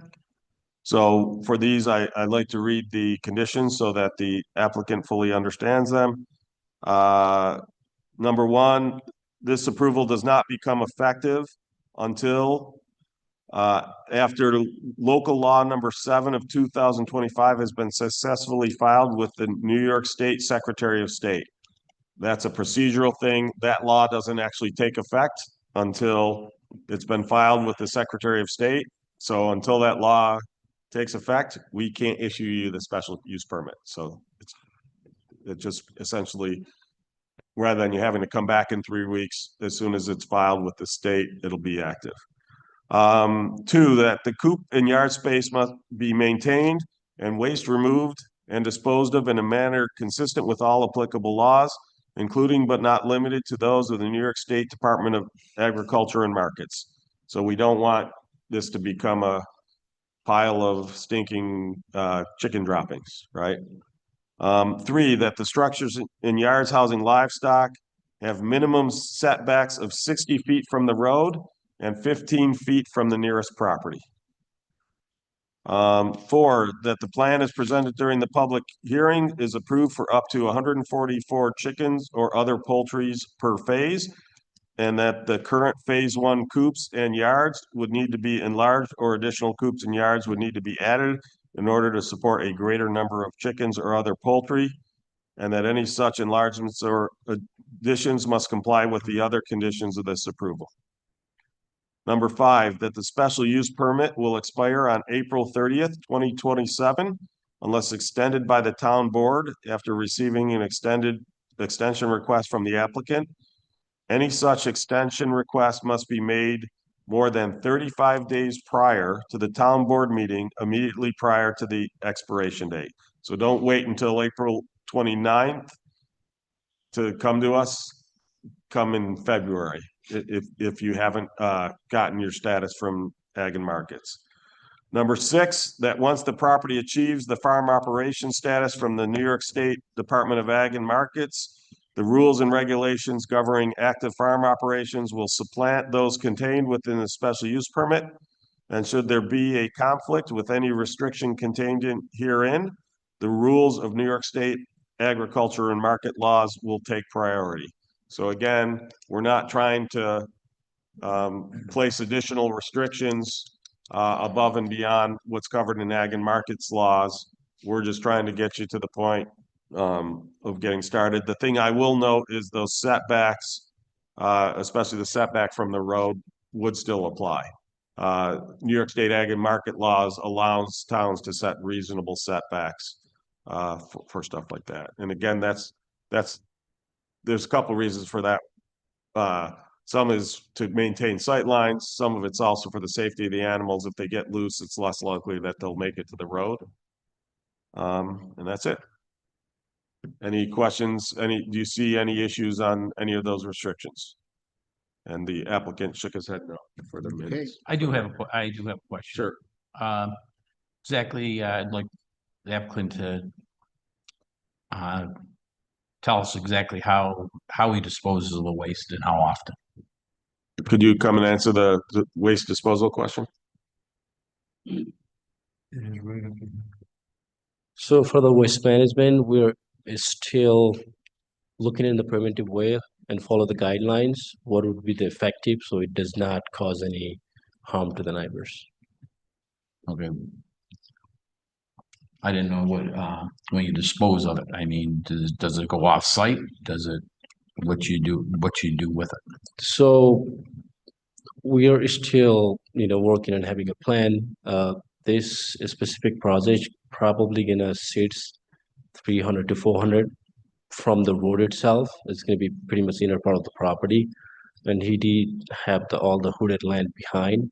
So for more privacy, but we will be following the protocol from the New York State and again market to how effectively we can able to dispose this thing so it doesn't cause any smile or anything to the.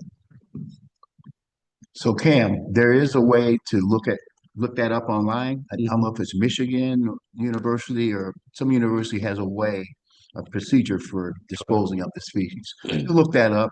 Sure. You're right to follow New York State, but I guess what Councilman Stafford is asking, do you know of it right now? You don't have to know of it right now, but you do have to have that procedure down. So we have any health problems in that community. Right. Sure. The other thing I would look at is, I don't know if some waste, and I'm not, in no way am I a farmer. But I do know some waste can be used and mixed in for fertilizer and stuff like that.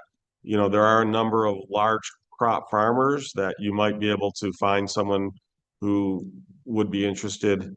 And that way, rather than just essentially burying it, disposing it on your property, you might find another use for it. And a lot of times those farmers will come and pick it up and take it away for free so that they can use it. So again, I don't know whether chicken waste falls into that. I will say you want to keep the yard clean, especially in light of the avian flu epidemic, because if you get a sick bird spreading,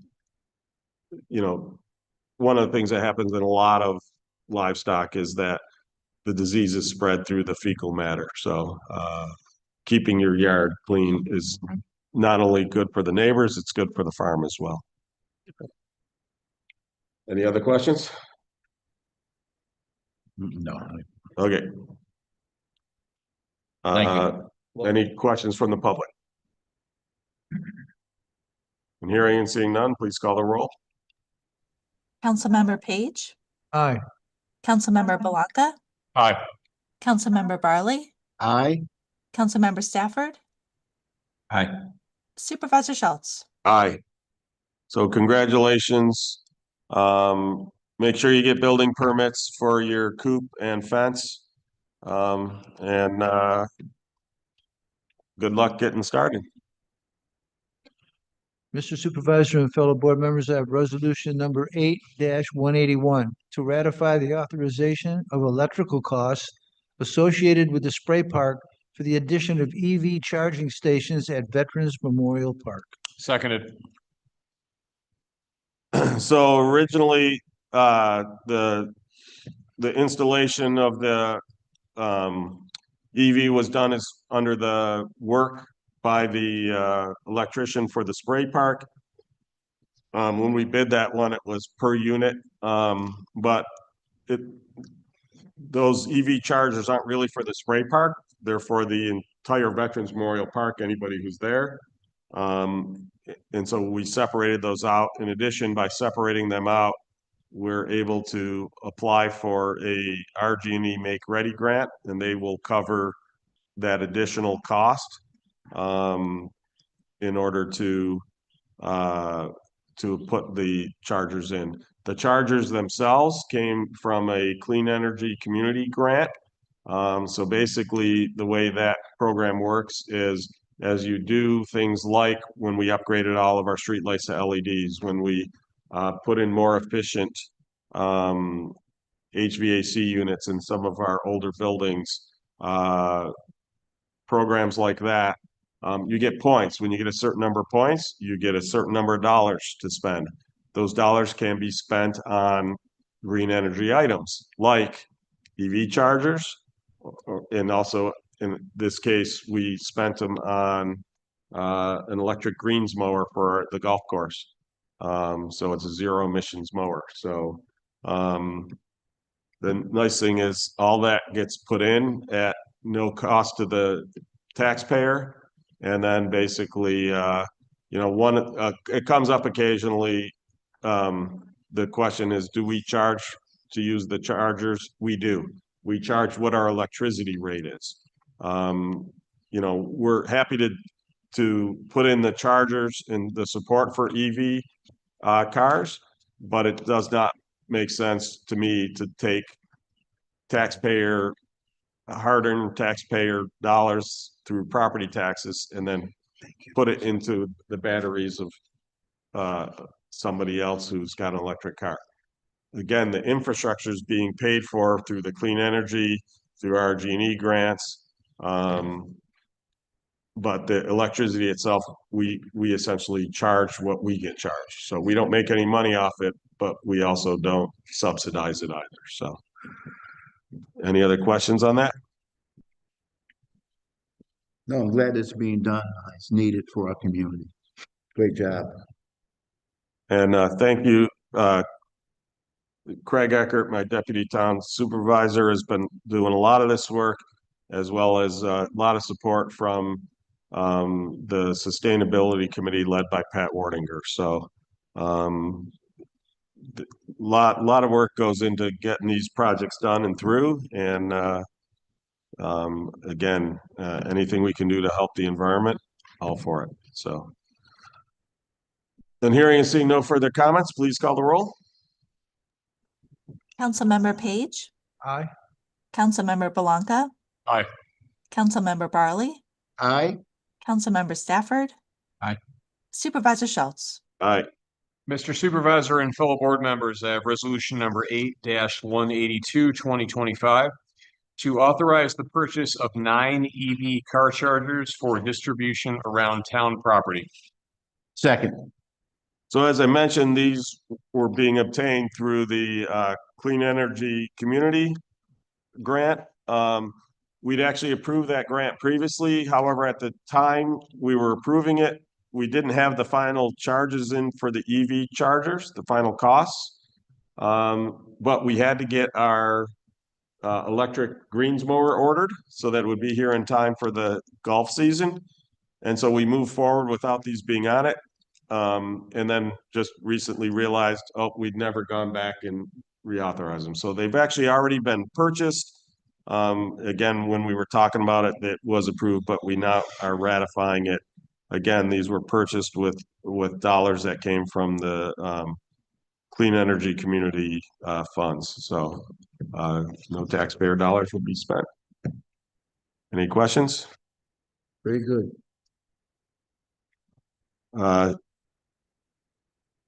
Then hearing and seeing no further comments, please call the roll. Councilmember Page, Aye. Councilmember Belanca, Aye. Councilmember Barley, Aye. Councilmember Stafford. Aye. Supervisor Schultz. Aye. Supervisor Schultz and fellow board members, I have resolution 8-183, 2025 to approve and or ratify the following agreements. Second. Any questions, comments? Hearing and seeing none, please call the roll. Councilmember Page, Aye. Councilmember Belanca, Aye. Councilmember Barley, Aye. Councilmember Stafford. Aye. Supervisor Schultz. Aye.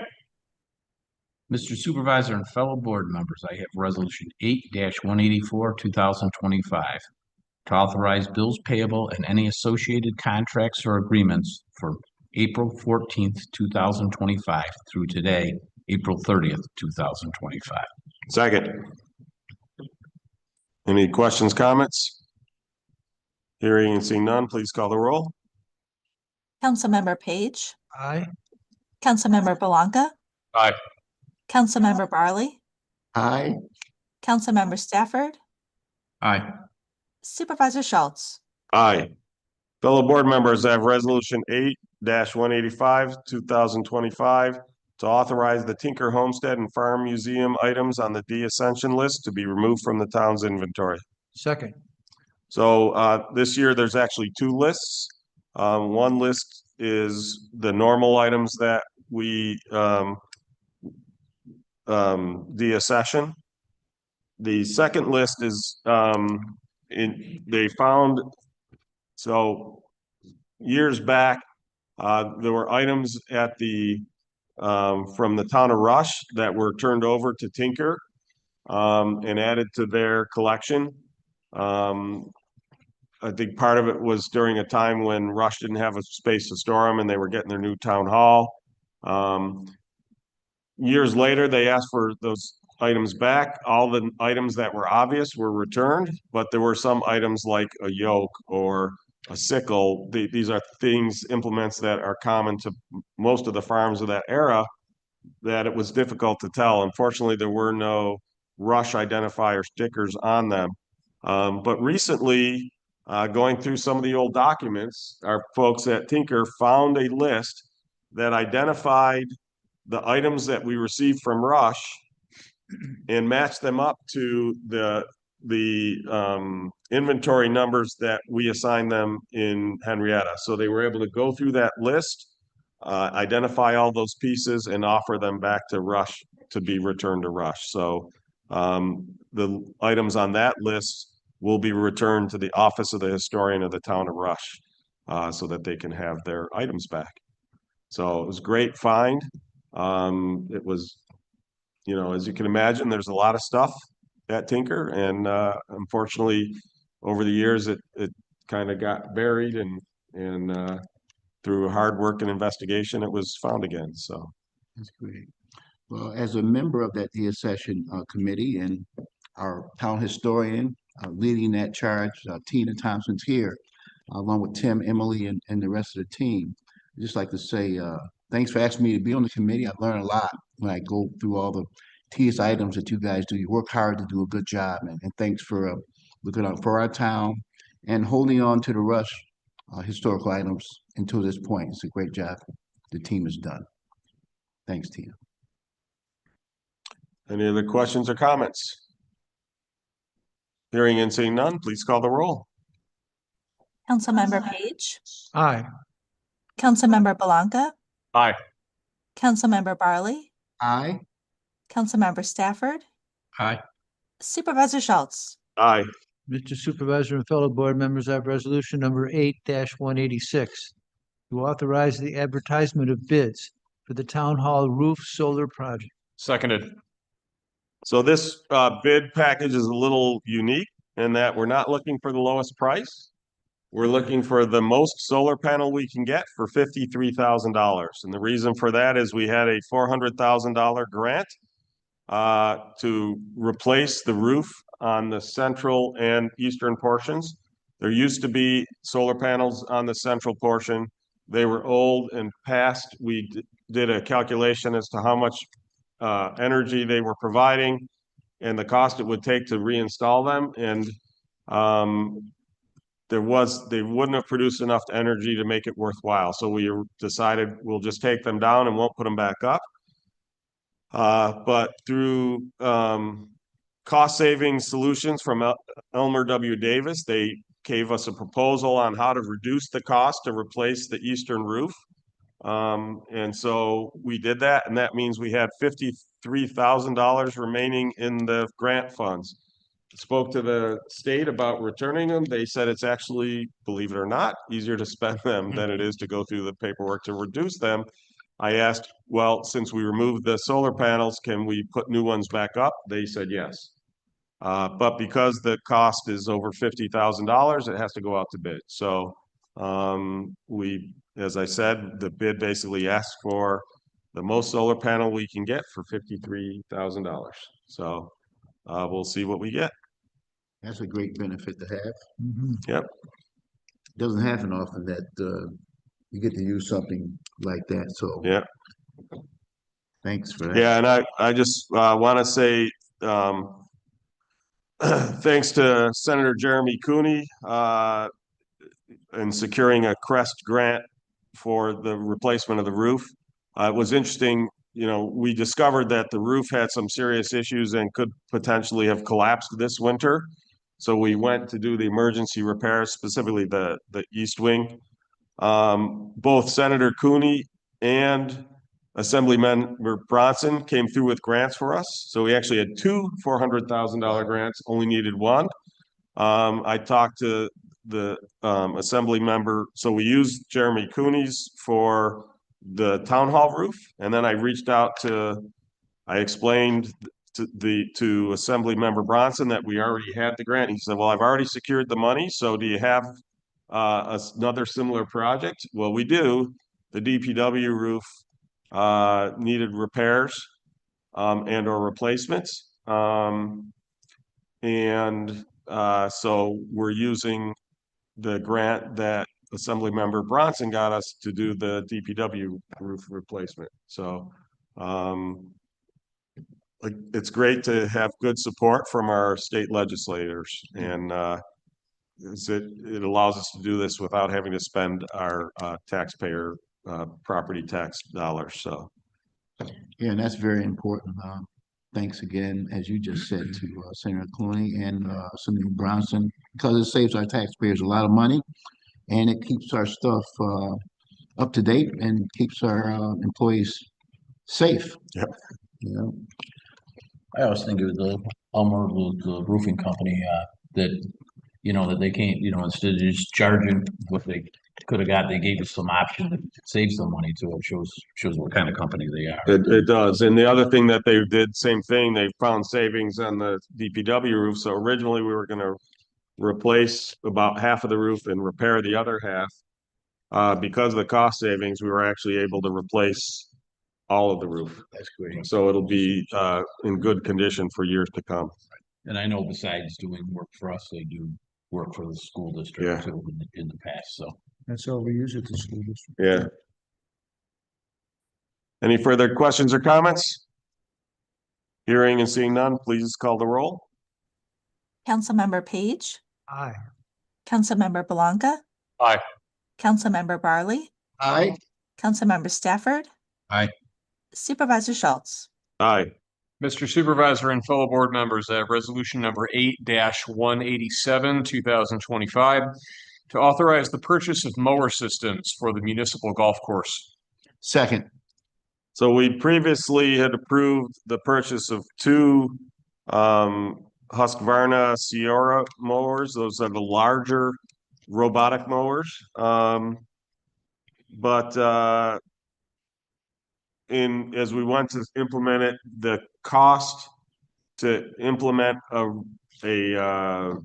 remote charging station for the second mower was going to be too expensive. Unfortunately, in fact, it was very frustrating to us because we actually helped Husqvarna design the larger solar-powered mobile charging station, and then they went and put huge markup on it.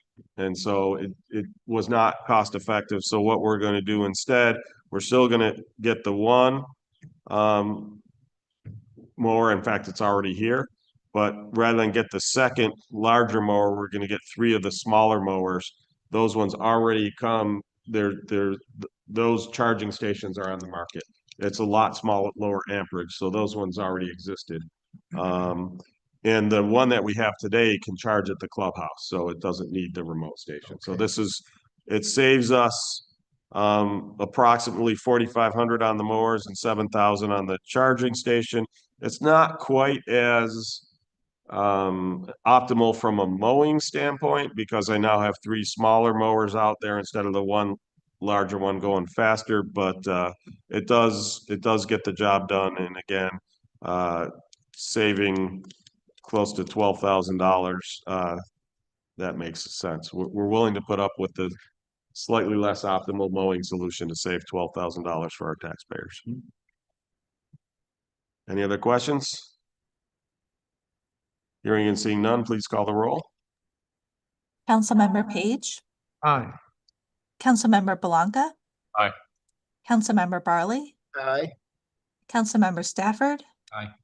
Supervisor Schultz. Aye.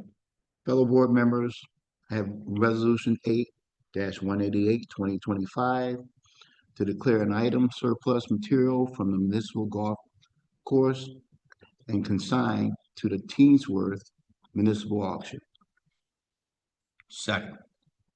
So this is an older fairway mower. Now that we'll have the newer mowers, this one is extra. And so it was one we purchased. No, we bought a old used piece of equipment knowing that it was not going to live long, but we're going to turn it over to the mower while it still moves, and hopefully we can get some money from it. Great idea. Got us through the first year. Yep. Any further questions or comments? Well, I went over to the course and I played. Everything looks in pretty good shape. Played with Paige, and the course is in good shape, but it didn't help my swing or my score. I think prayer might be the answer for both. Well, we say a prayer every time before we go into our meeting. So For next both- time, Rick, pray for my swing. For both of us. And I bought a new driver on sale at Dick's Sporting Goods. I said, unfortunately, as my said to my brother, the problem is that the person swinging the driver is still the same. So we'll see how much it can help. But all right. Any further questions, comments? Hearing and seeing none, please call the roll. Councilmember Page, Aye. Councilmember Blanca, Aye. Councilmember Barley, Aye. Councilmember Stafford. Aye. Supervisor Schultz. Aye. Mr. Supervisor and fellow board members, I have resolution 8-189, 2025. To accept a secret determination and issue a negative declaration for the proposed pedestrian bridge and sidewalk improvements at the Veterans Memorial Park. Second. So I'd like to thank the county planning to get their response back quickly so we could approve this today. This is part of a community development block grant that we had done. We'd originally had been approved for a community development block grant to do additional sewer work over in River Meadow. Unfortunately, when the latest census came out, that was no longer a qualified census tract. Therefore, we could not use the community development block grant there. The clock is ticking, and to which point the grant would expire. So we had to scramble, find a new use. Veterans Memorial Park is inside a qualified census tract. One of the things that we have what I'll call a safety issue with is when you're coming out, especially during the 4th of July, the sidewalk along the road just ends and you have to walk onto the road bridge. So this will be a pedestrian bridge next to that road bridge so that vehicular traffic can be going across the road bridge and pedestrian traffic can be going across this new bridge. So it'll be a much safer scenario. Looking forward to that. We're also looking at, there's another bridge closer, essentially that leads to the fan shell. We'll be replacing that one as well. So a couple new bridges to for our parks. So any questions, comments? That'll be also good at Christmas time. At the Christmas party too, there's a lot of foot traffic that comes through there. Absolutely. All right, hearing and seeing no further comments, please call the roll. Councilmember Page, Aye.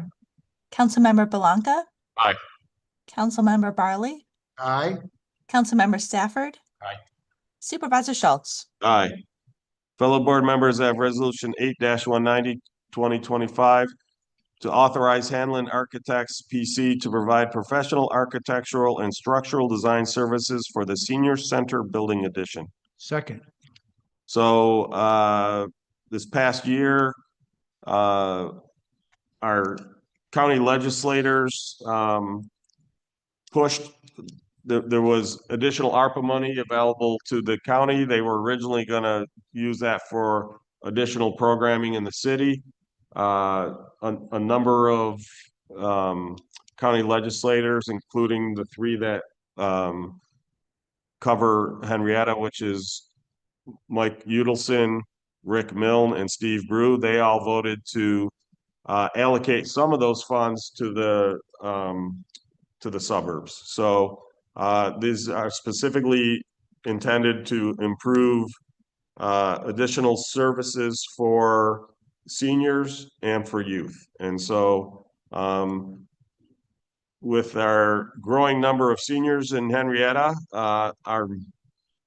we've had a number of times at our lunch programs where they are fully occupied and can't fit anybody else in. So we're going to increase the size of the dining area. We're going to increase the kitchen some, and we're also going to increase the size of the ladies' room.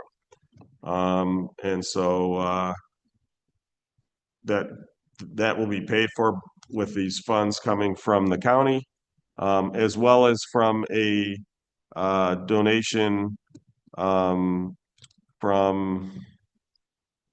I've lost the name. I don't think we had it on here, but A former resident. yeah, from the stats. I think it was the stats estate in recognition of some longtime senior center members. So as you can imagine, the folks at the senior center, and by that I mean the staff as well as the patrons, are very excited about seeing this move forward. So any questions, comments? Hearing and seeing none, please call the roll. Councilmember Page, Aye. Councilmember Belanca, Aye. Councilmember Barley, Aye. Councilmember Stafford. Aye. Supervisor Schultz. Aye.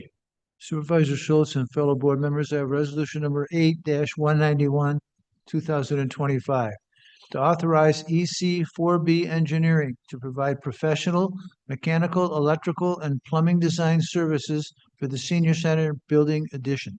Seconded. So this goes with the last one. Any further questions or comments? Hearing and seeing none, please call the roll. Councilmember Page, Aye. Councilmember Belanca, Aye. Councilmember Barley, Aye. Councilmember Stafford, Aye. Supervisor Schultz. Aye.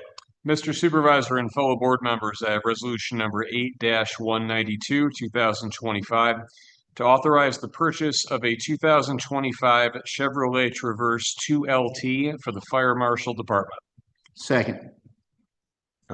It's the old vehicle has, shall we say, seen better days. It's getting up there in years, like some of us on the board, and we're replacing it. Any other questions, comments? Rick, I think you meant me.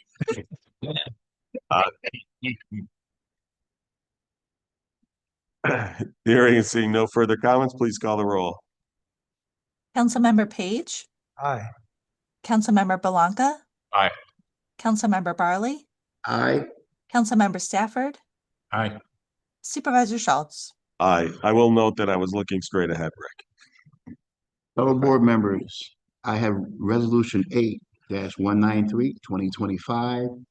Return funds to the Equipment Capital Reserve Fund due to a refund from the purchase of the 2025 Western Star dump truck. Second.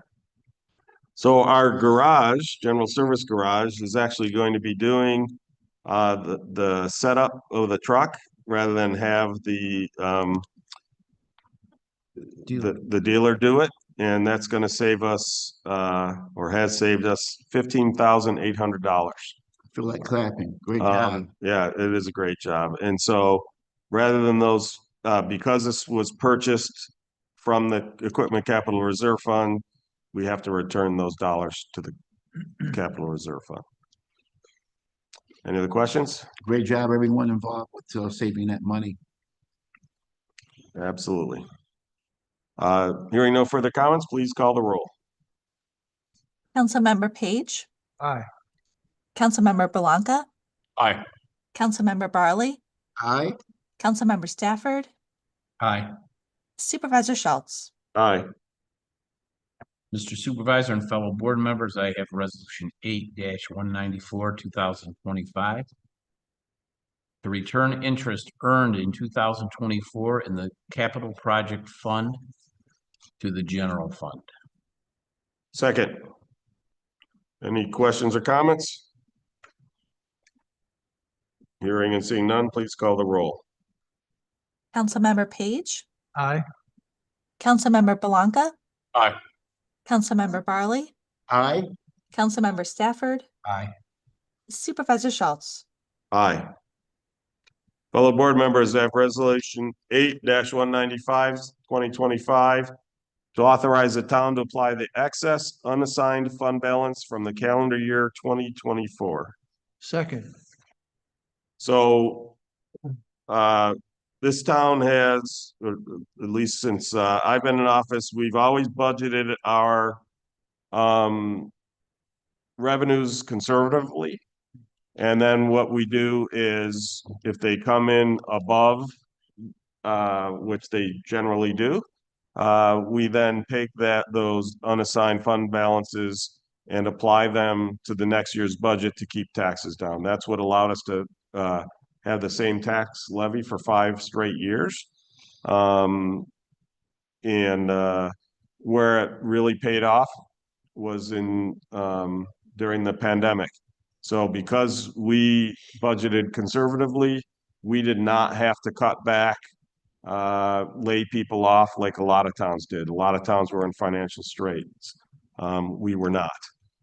So we very much like this. And then I will say it is fun for this resolution because we then get to go and say, okay, what are some of the stuffs we want to fund? So I'm going to just read off what we're doing here. We're doing 4.75 million will be applied to the 2026 town budget to minimize tax increases. So again, hopefully that will eliminate them. It's a little bit, it's still 6 months away till we get the budget time, but that's more than we've done in the past. So hopefully that should allow us to eliminate that. 350,000 will be applied to the construction of the new dog shelter. 100,000 will be applied to the construction of the new amphitheater, also known as the band shell. 440,000 will be applied to the construction of the new clubhouse facility at the golf course. 80,000 to be applied to the DPW roof replacements for costs above the amounts received from a New York State grant. 800,000 will be applied to the Equipment Capital Reserve Fund. 250,000 to be applied to a newly created repairs reserve fund. So that will allow us to, if we have repairs either for, vehicles or buildings, that will allow us to use those funds to do those repairs. 96,167, that's kind of the most of the balance to be applied to town park capital projects. 50,000 are going to be assigned to information technology upgrades. So a lot of boards have, as more and more stuff comes in electronically and as those submissions get larger and larger, the boards need better devices, as well as we are also increasing our subscription models to do more protections for emails, cybersecurity protections, things like that. And then $100,000 to the highway equipment to repair potholes. So one of the things we're looking to do is we want to be able to do hot patch. So normally in the winter, so not normally, the asphalt plants all close down for the winter. So you either have to do what's called cold patch, to fix potholes, or you have to have a trailer that has essentially a furnace on it that can melt and manufacture asphalt. I should say, or manufacture asphalt, to be able to create the hot patches. We've decided to go with the version that will actually allow us to essentially create new asphalt. We can use our old millings. Otherwise, what you have to do is guess about how much asphalt you're going to need, pour it into bricks, store those bricks, and essentially heat it up in the trailer if you have the one that just can heat asphalt. We wanted to have the one that can mix and make new asphalt. So one of the things that will allow us to do, and I've already reached out to the New York State DOT, there were a lot of complaints about the state roads, including from my office. The problem is we don't have the ability to go on and do those repairs. They only do hot patches. They also require what's called an impact attenuator. If you've ever seen the truck that carries that long thing sticking off the back of the truck, the idea is if someone's not paying attention, they hit that, it absorbs the impact, protecting both the driver as well as the road crews. They require those if you're doing work on the state road. So we just did not have the ability to do the stuff on the state road, nor did we have the authorization. So I've reached out to the state, proposed to them that with this new equipment, we'll be able to do that and to set up a program where we're able to make repairs, because to be perfectly blunt, the New York State DOT doesn't do the pothole patching frequently enough, and their roads are in the roughest shape. We've had a number of people whose vehicles were damaged. We think it really should be the state, but as a bunch of residents said, we don't want to hear about whose responsibility it is. This is our town. We want to see those roads in better, less state of disrepair. Patches don't necessarily make the roads great, but it at least prevents the damages to the car. So we as a town board decided this made sense to use some of the additional funds. I will note that some of these additional funds also came from the much higher than expected cannabis tax revenue. So we're very excited to be able to do that, and hopefully we'll be able to work something out with the New York State DOT so that by next winter we'll have an intermunicipal agreement in place where we'll be able to go and repair those potholes much more expeditiously than happens today. Yeah. I'd add that I think it's very important to have that technology and the ability to do that. I've heard from a number of residents they've lost tires and quarter panels hitting potholes in our town, and then it happened to me. Lehigh and West Virginia Road, made a right-hand turn, boom! Immediately, indicators that had no air came in. I left a tire for $400 or $500. And when you put in a claim to DOT, they have a disclaimer on their form that they may not pay it, and it might take 6 months to get reimbursed. So I think it's very important what we're doing. And I'd just like to say thank you to you, Steve, the team, Linda Salapini, for all the things that you put in place to make sure our town keeps running well. These contingencies that we have for shortcomings in our economy and everything, it really means a lot. And even though people complain about our new assessments on their homes, our tax levy is the lowest anywhere besides Riga, and that $4.7 million will help with our tax levy, which will help everybody. So thanks again to everybody involved. I will note the only reason Riga is lower than us is they have a giant landfill that pays all their property tax. Yeah, I ain't want to talk about the stink, but you're right. Yeah, I think most people look at the 99 cents per thousand. They're willing to pay that to not have a landfill as a neighbor. Yeah. Hey, whatever happened to the landfill they had in Parrington? Did they get that shut down? There was some That I stuff don't. going on. That I don't know. I know they're debating about it. All right, any questions, comments? Then hearing and seeing none, please call the roll.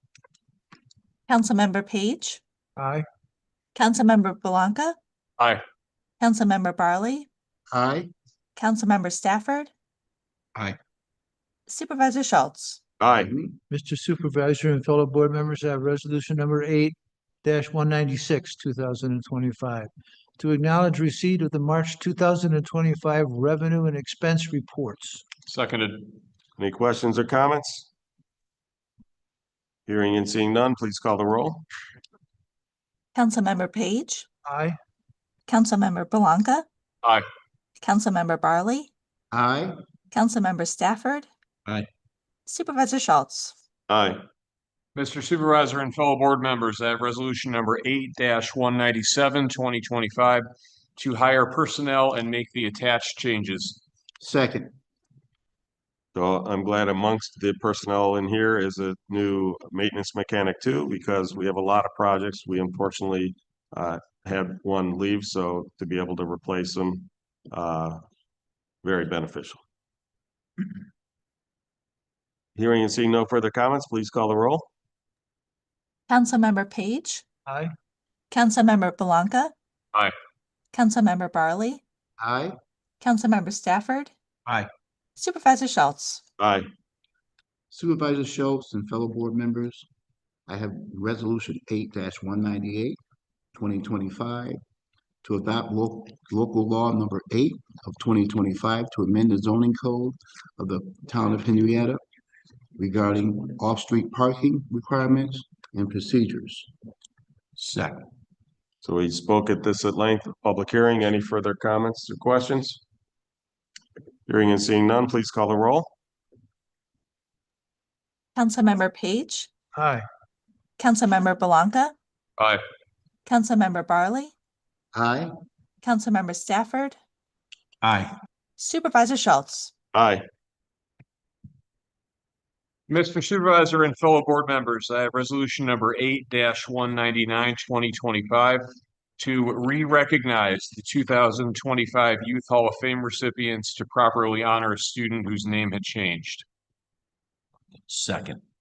So we had one of the members, their last name had changed.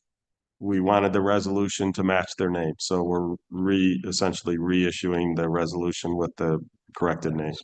I'll also note that Sarah B is on, in addition to having received one of the scholarships from ABB, she also happens to be one of our Youth Hall of Fame members. Oh, that's so outstanding.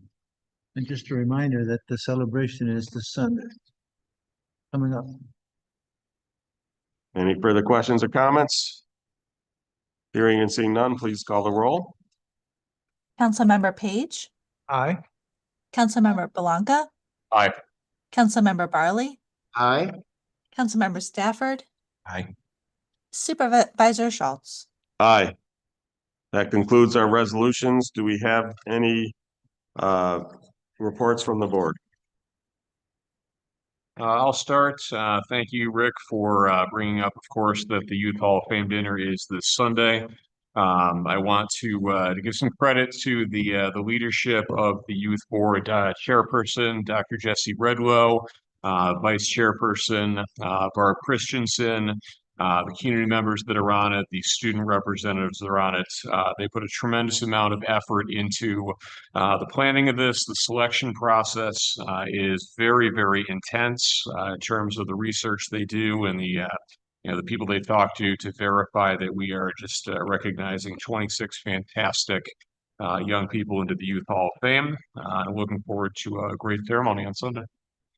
And I'll also throw props to Pam, Anita, and the whole team that all the logistics to make this happen, as well as school districts involvement. Lot of folks go into making this happen. It's a really neat thing. So thank you for all their effort. I attended the Rush Henrietta School Board meeting and it was business as usual, nothing of note to report. I'll say that the town newsletter should be going to the printer tomorrow, so Probably not this weekend, but the following weekend. Hopefully it'll be in people's hands. Great. I'd just like to give credit to our planning board, to our chair there, James Gruner, and the whole team, and I know Craig's on that board as our assistant.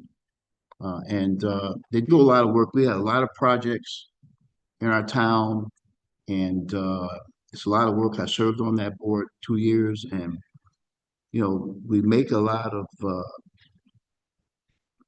just we talk a lot about how easy it might be to get something done in Henrietta and how hard it might be in other towns like Brighton, but everybody on the planning board, our supervisor, and all the morning meetings they have that this board is even a part of, that goes into the planning of that, is very essential in what we do here in the town. And I just like to say thank you to everybody that does that because it's important.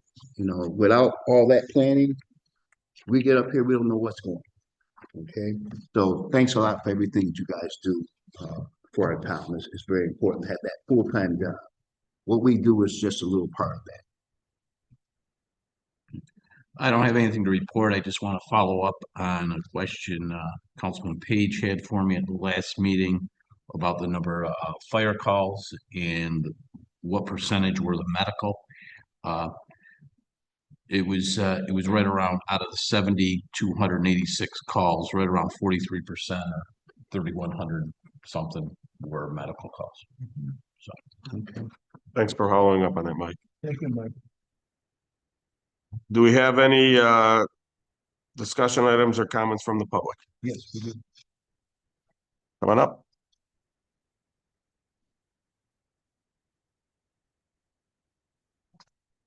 After sitting here for 2.5 hours, I've got an appreciation of what you people do. Thank you very much. Sorry you happened to pick a meeting that had a really full agenda. Well, let me start by saying good evening.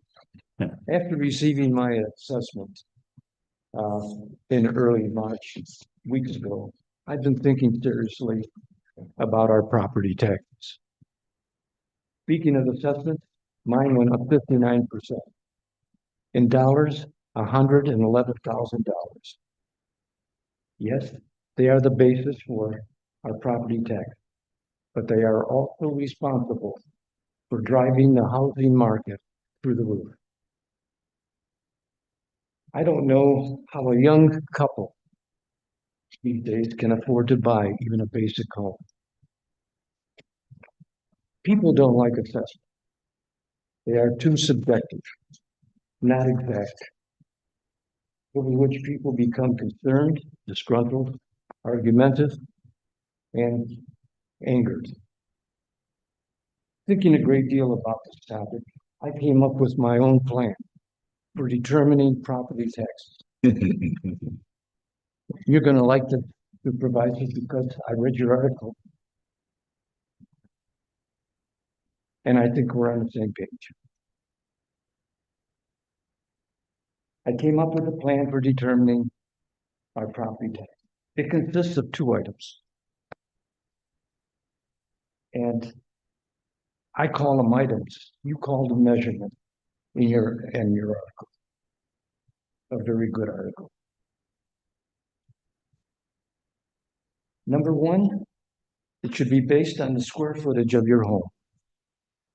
My square footage is 1441 square feet. I mentioned that just to let you know. Number 2, it should be based on the amount of property on which it sets. Mine sets on 22 hundredths of an acre. These are exact. They're not subjective. Let's end assessments. They are too controversial.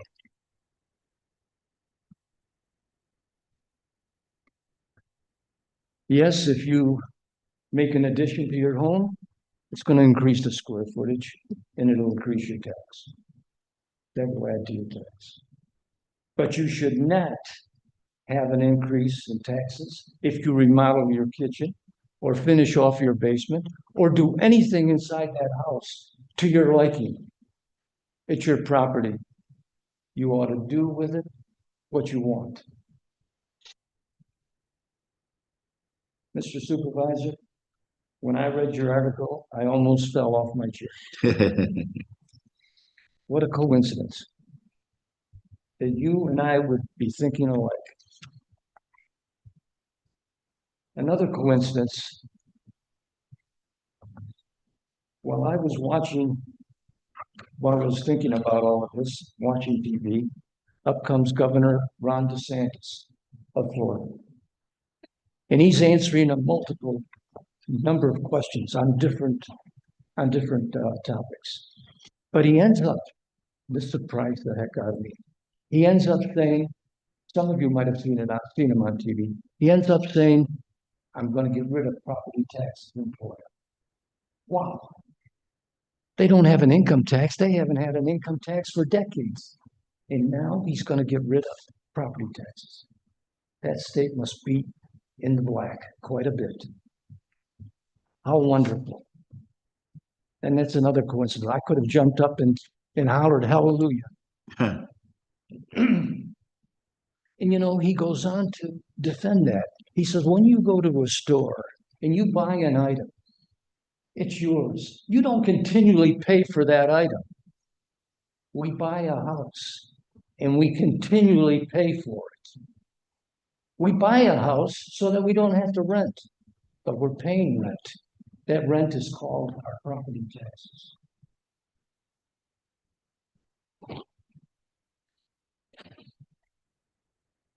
Well, my thinking was not over. You know, I've thought so much about this. It was in my head so much. And I heard someone say that a thought that's in your head that long, it's got to come out of your mouth. Well, my thinking was not over. I decided that after a homeowner turns 65, his or her tax should be reduced by 25%. At age 75, it should be reduced 50%. And when they attain the age of 80, there should be no taxes at all. Well, on Facebook, someone posted this, that a homeowner reaching the age of 65 should pay no taxes at all. I love that one. That beats mine. That beats mine.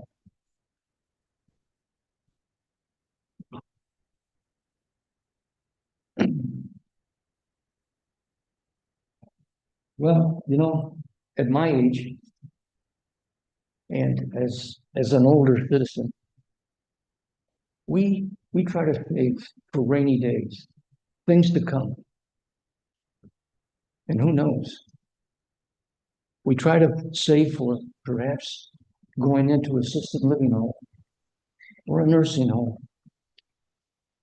And that can cost up to, the last I heard, up to $400,000 a year. And yet we have to pay taxes all of our life? Come on, you work hard all your life. Is that the reward we get? That's lousy.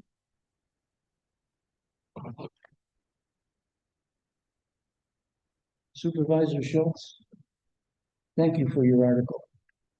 I think we were on the same page. Would you agree? Yeah, That's a absolutely. brief article. There was no nonsense to it. And it was great. If you want the nonsense, I've got more details. I'm serious. I've put together a lot on this. And I'm actually going to try to get to Albany and see if I can get them to change it. If we had the ability to change it, it would have changed 7 years ago.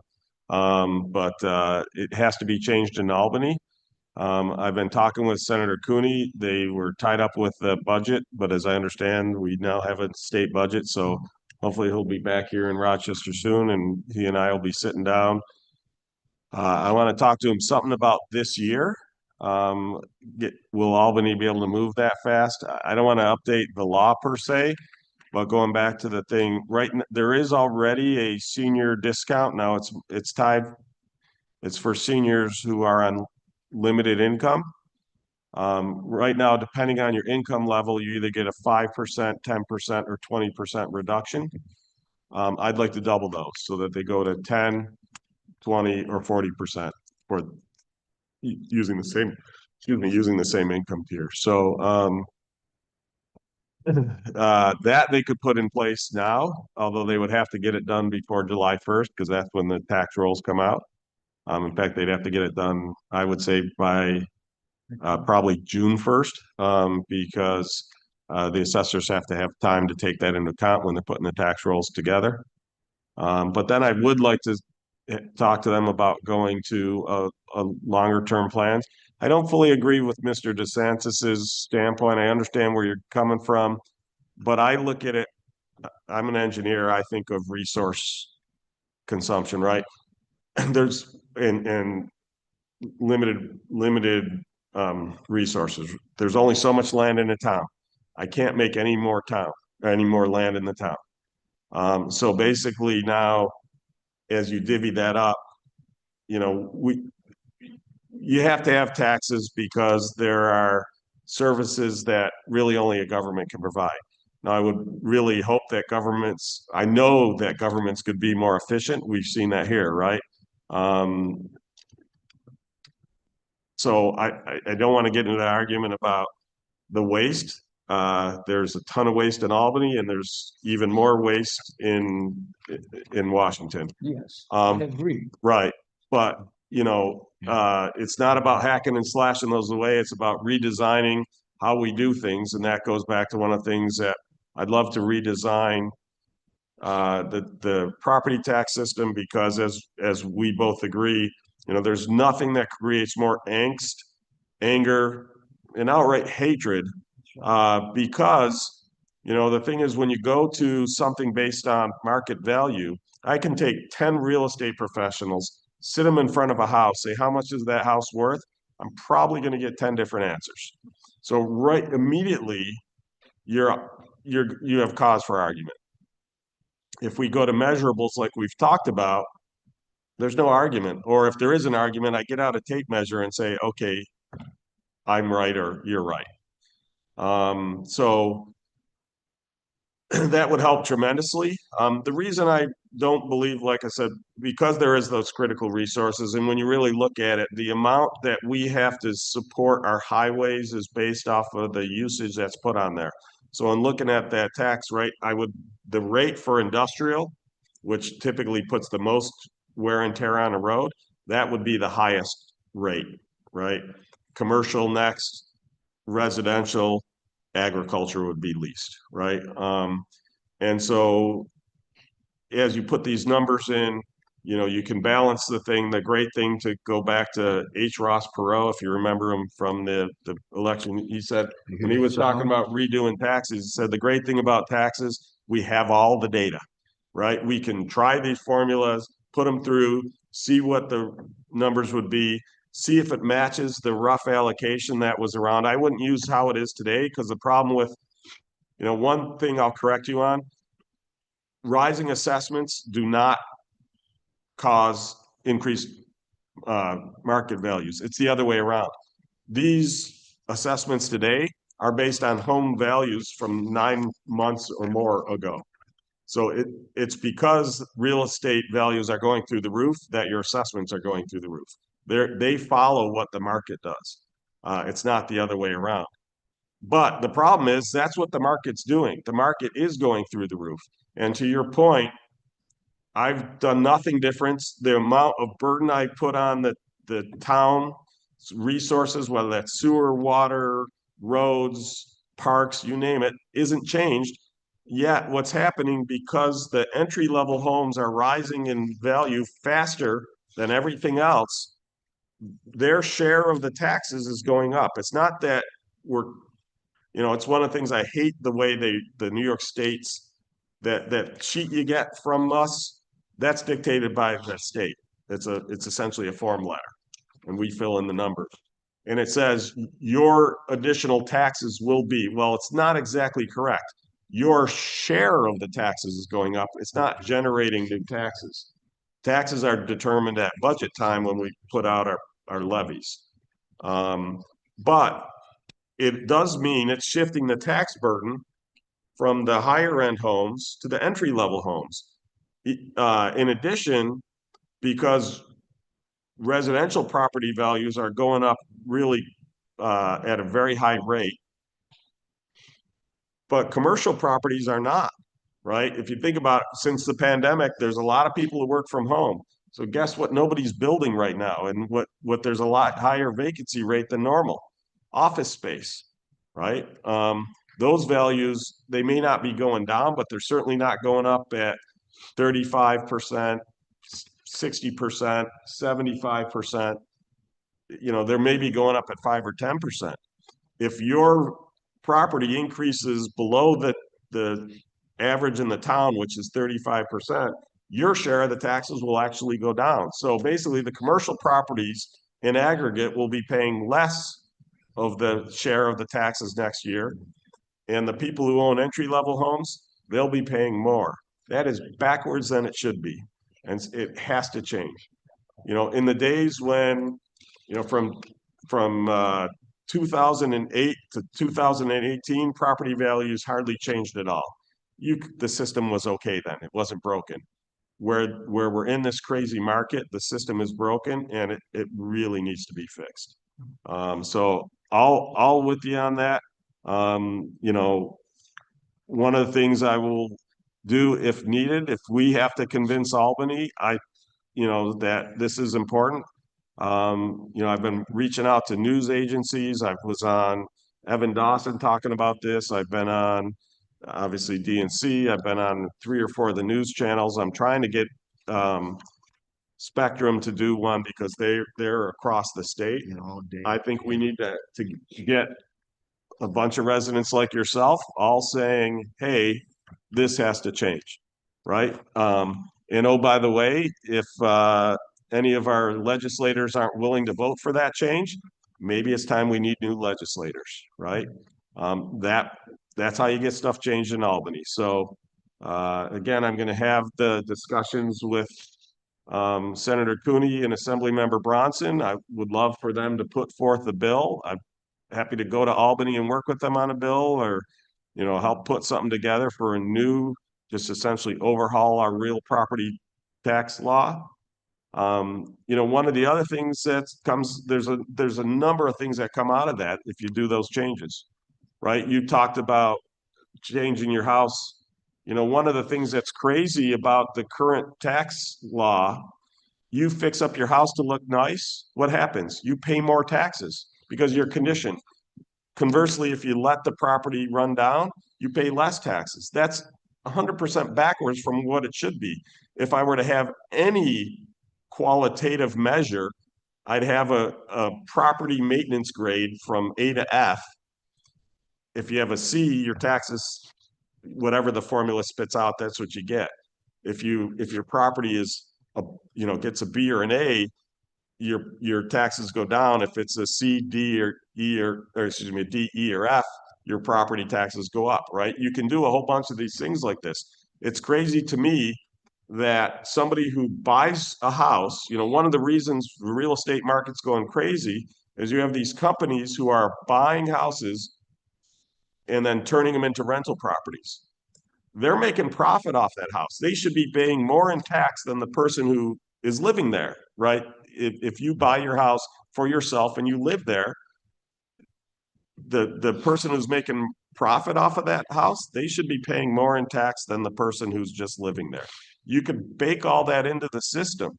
And, you know, but the big thing then that happens is you don't change your house. Your assessment doesn't change. All that angst goes away. All that confusion goes away. There's also a huge benefit to us taxing authorities who are within a town that is growing like Henrietta. You know, one of the things you can do then is I can hold my tax rate flat. All existing taxpayers will pay the exact same dollar amount. They won't pay any increase in taxes, but all these new businesses and new buildings coming on, that will generate additional revenue. Now, maybe if we're growing fast enough, I don't even have to hold it flat. I can actually lower the rate some. But otherwise, you know, one of the things that's crazy, if you look at the growth in the town and you look at the growth in the school tax budget, 7 out of the 8 years I've been in office, the growth in the school budget was at or below the growth in the town, which means if we went to this new method where if your house doesn't change, your assessment doesn't change, they could have held their tax rate flat. You'd be paying no additional school taxes. All the additional money that the school needs because of rising costs would come from these new homes and these new businesses. That'd be a huge benefit. Today, you can't do that because what happens is, you know, if I held my tax rate flat, I wouldn't just collect the extra 2 to 3% from the growth. I'd collect the 13%, or in this year, the 35% additional from everybody who was reassessed. That is not sustainable. That would just kill people, right? So there's so many benefits. And then as I say to the people who work in the assessor's office could largely go away. I wouldn't want the people to go away. I'd find right within the town, it seems to me, saving that money, there's other things, other services they could do. I say to them, wouldn't you rather provide services to the residents that they enjoy as opposed to ones that they hate? You know, our staff, one of the things we talk about, we don't get to dictate how properties are taxed. We can't alter, say, you know what, you're right, your property's not worth that value, it should be changed. We can't be involved in that at all. We can't roll back the assessment.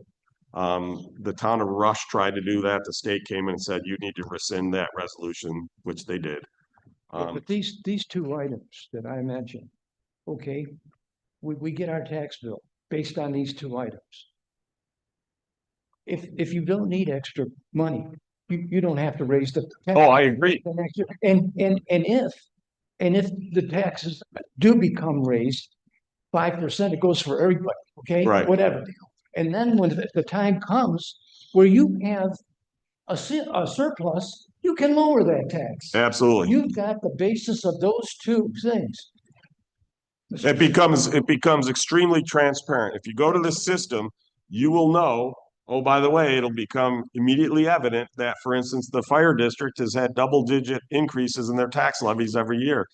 Often their rates don't go up much because the growth in the assessment, it's getting lost in that growth in assessed value. You know, again, the school district, most of their increases were around 2%, the 2 to 3%. The town's been growing faster than that. This year it's 4.2% because they need to buy all their non-electric buses. This coming year is the last year they can buy non-electric buses. Our routes, 60-something% of our bus routes are too long for electric buses. So they need to get them now because Albany's saying after 2026, you can only buy electric buses. That's a For the whole record- other thing that's great. For the record, can we have your name for our record? My name is Anthony Andolina. I live at 10 Strawbridge Road. I've been a resident here in Henrietta for 61 years.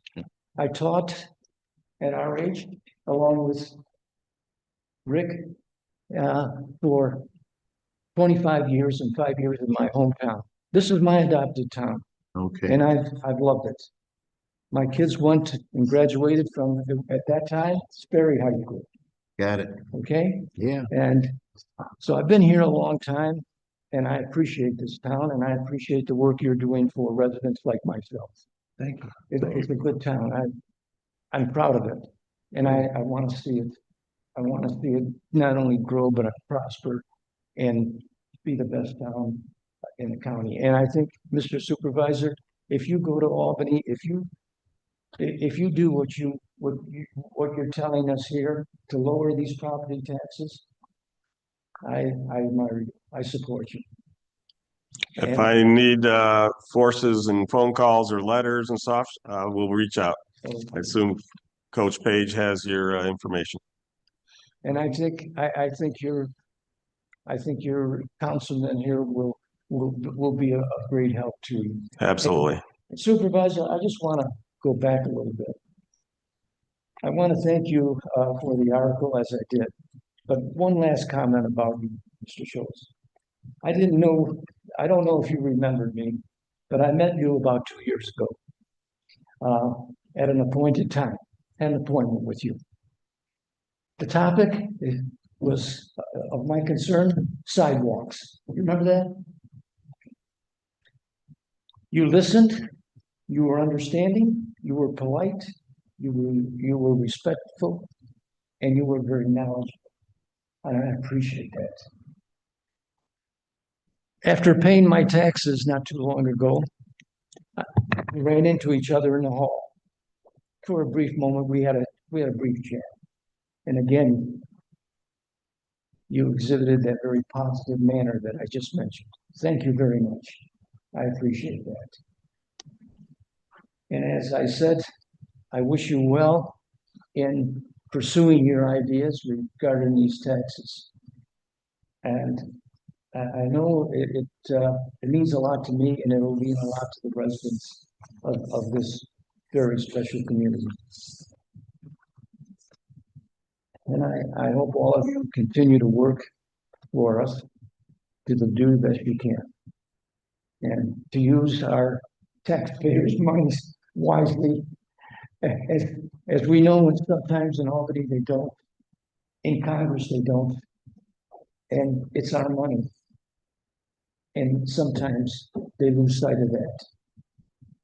It doesn't grow on trees like they think. But thank you very much for listening to me. I certainly appreciate it. And I know that I've been lucky here because Henrietta taxes have been the lowest in the county. Number one. Number two, I get the advanced star for enforcement.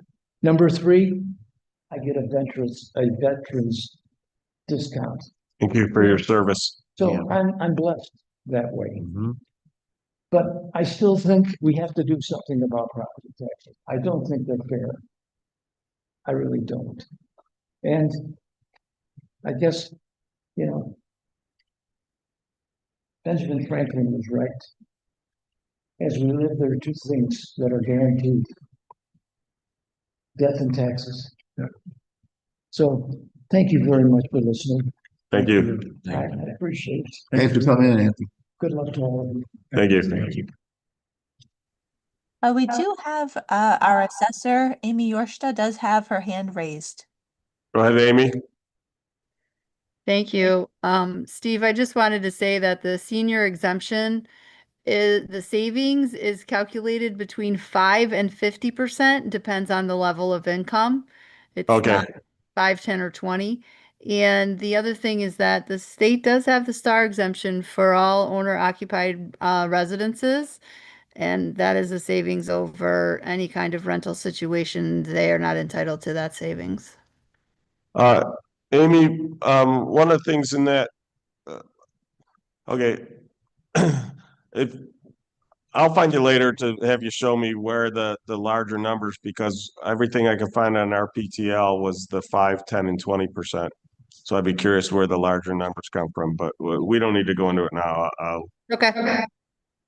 Happy to get educated further. Like I said, on the stuff I could find, those were the 3 levels it gave. So thank you. Thanks, Amy. You're welcome.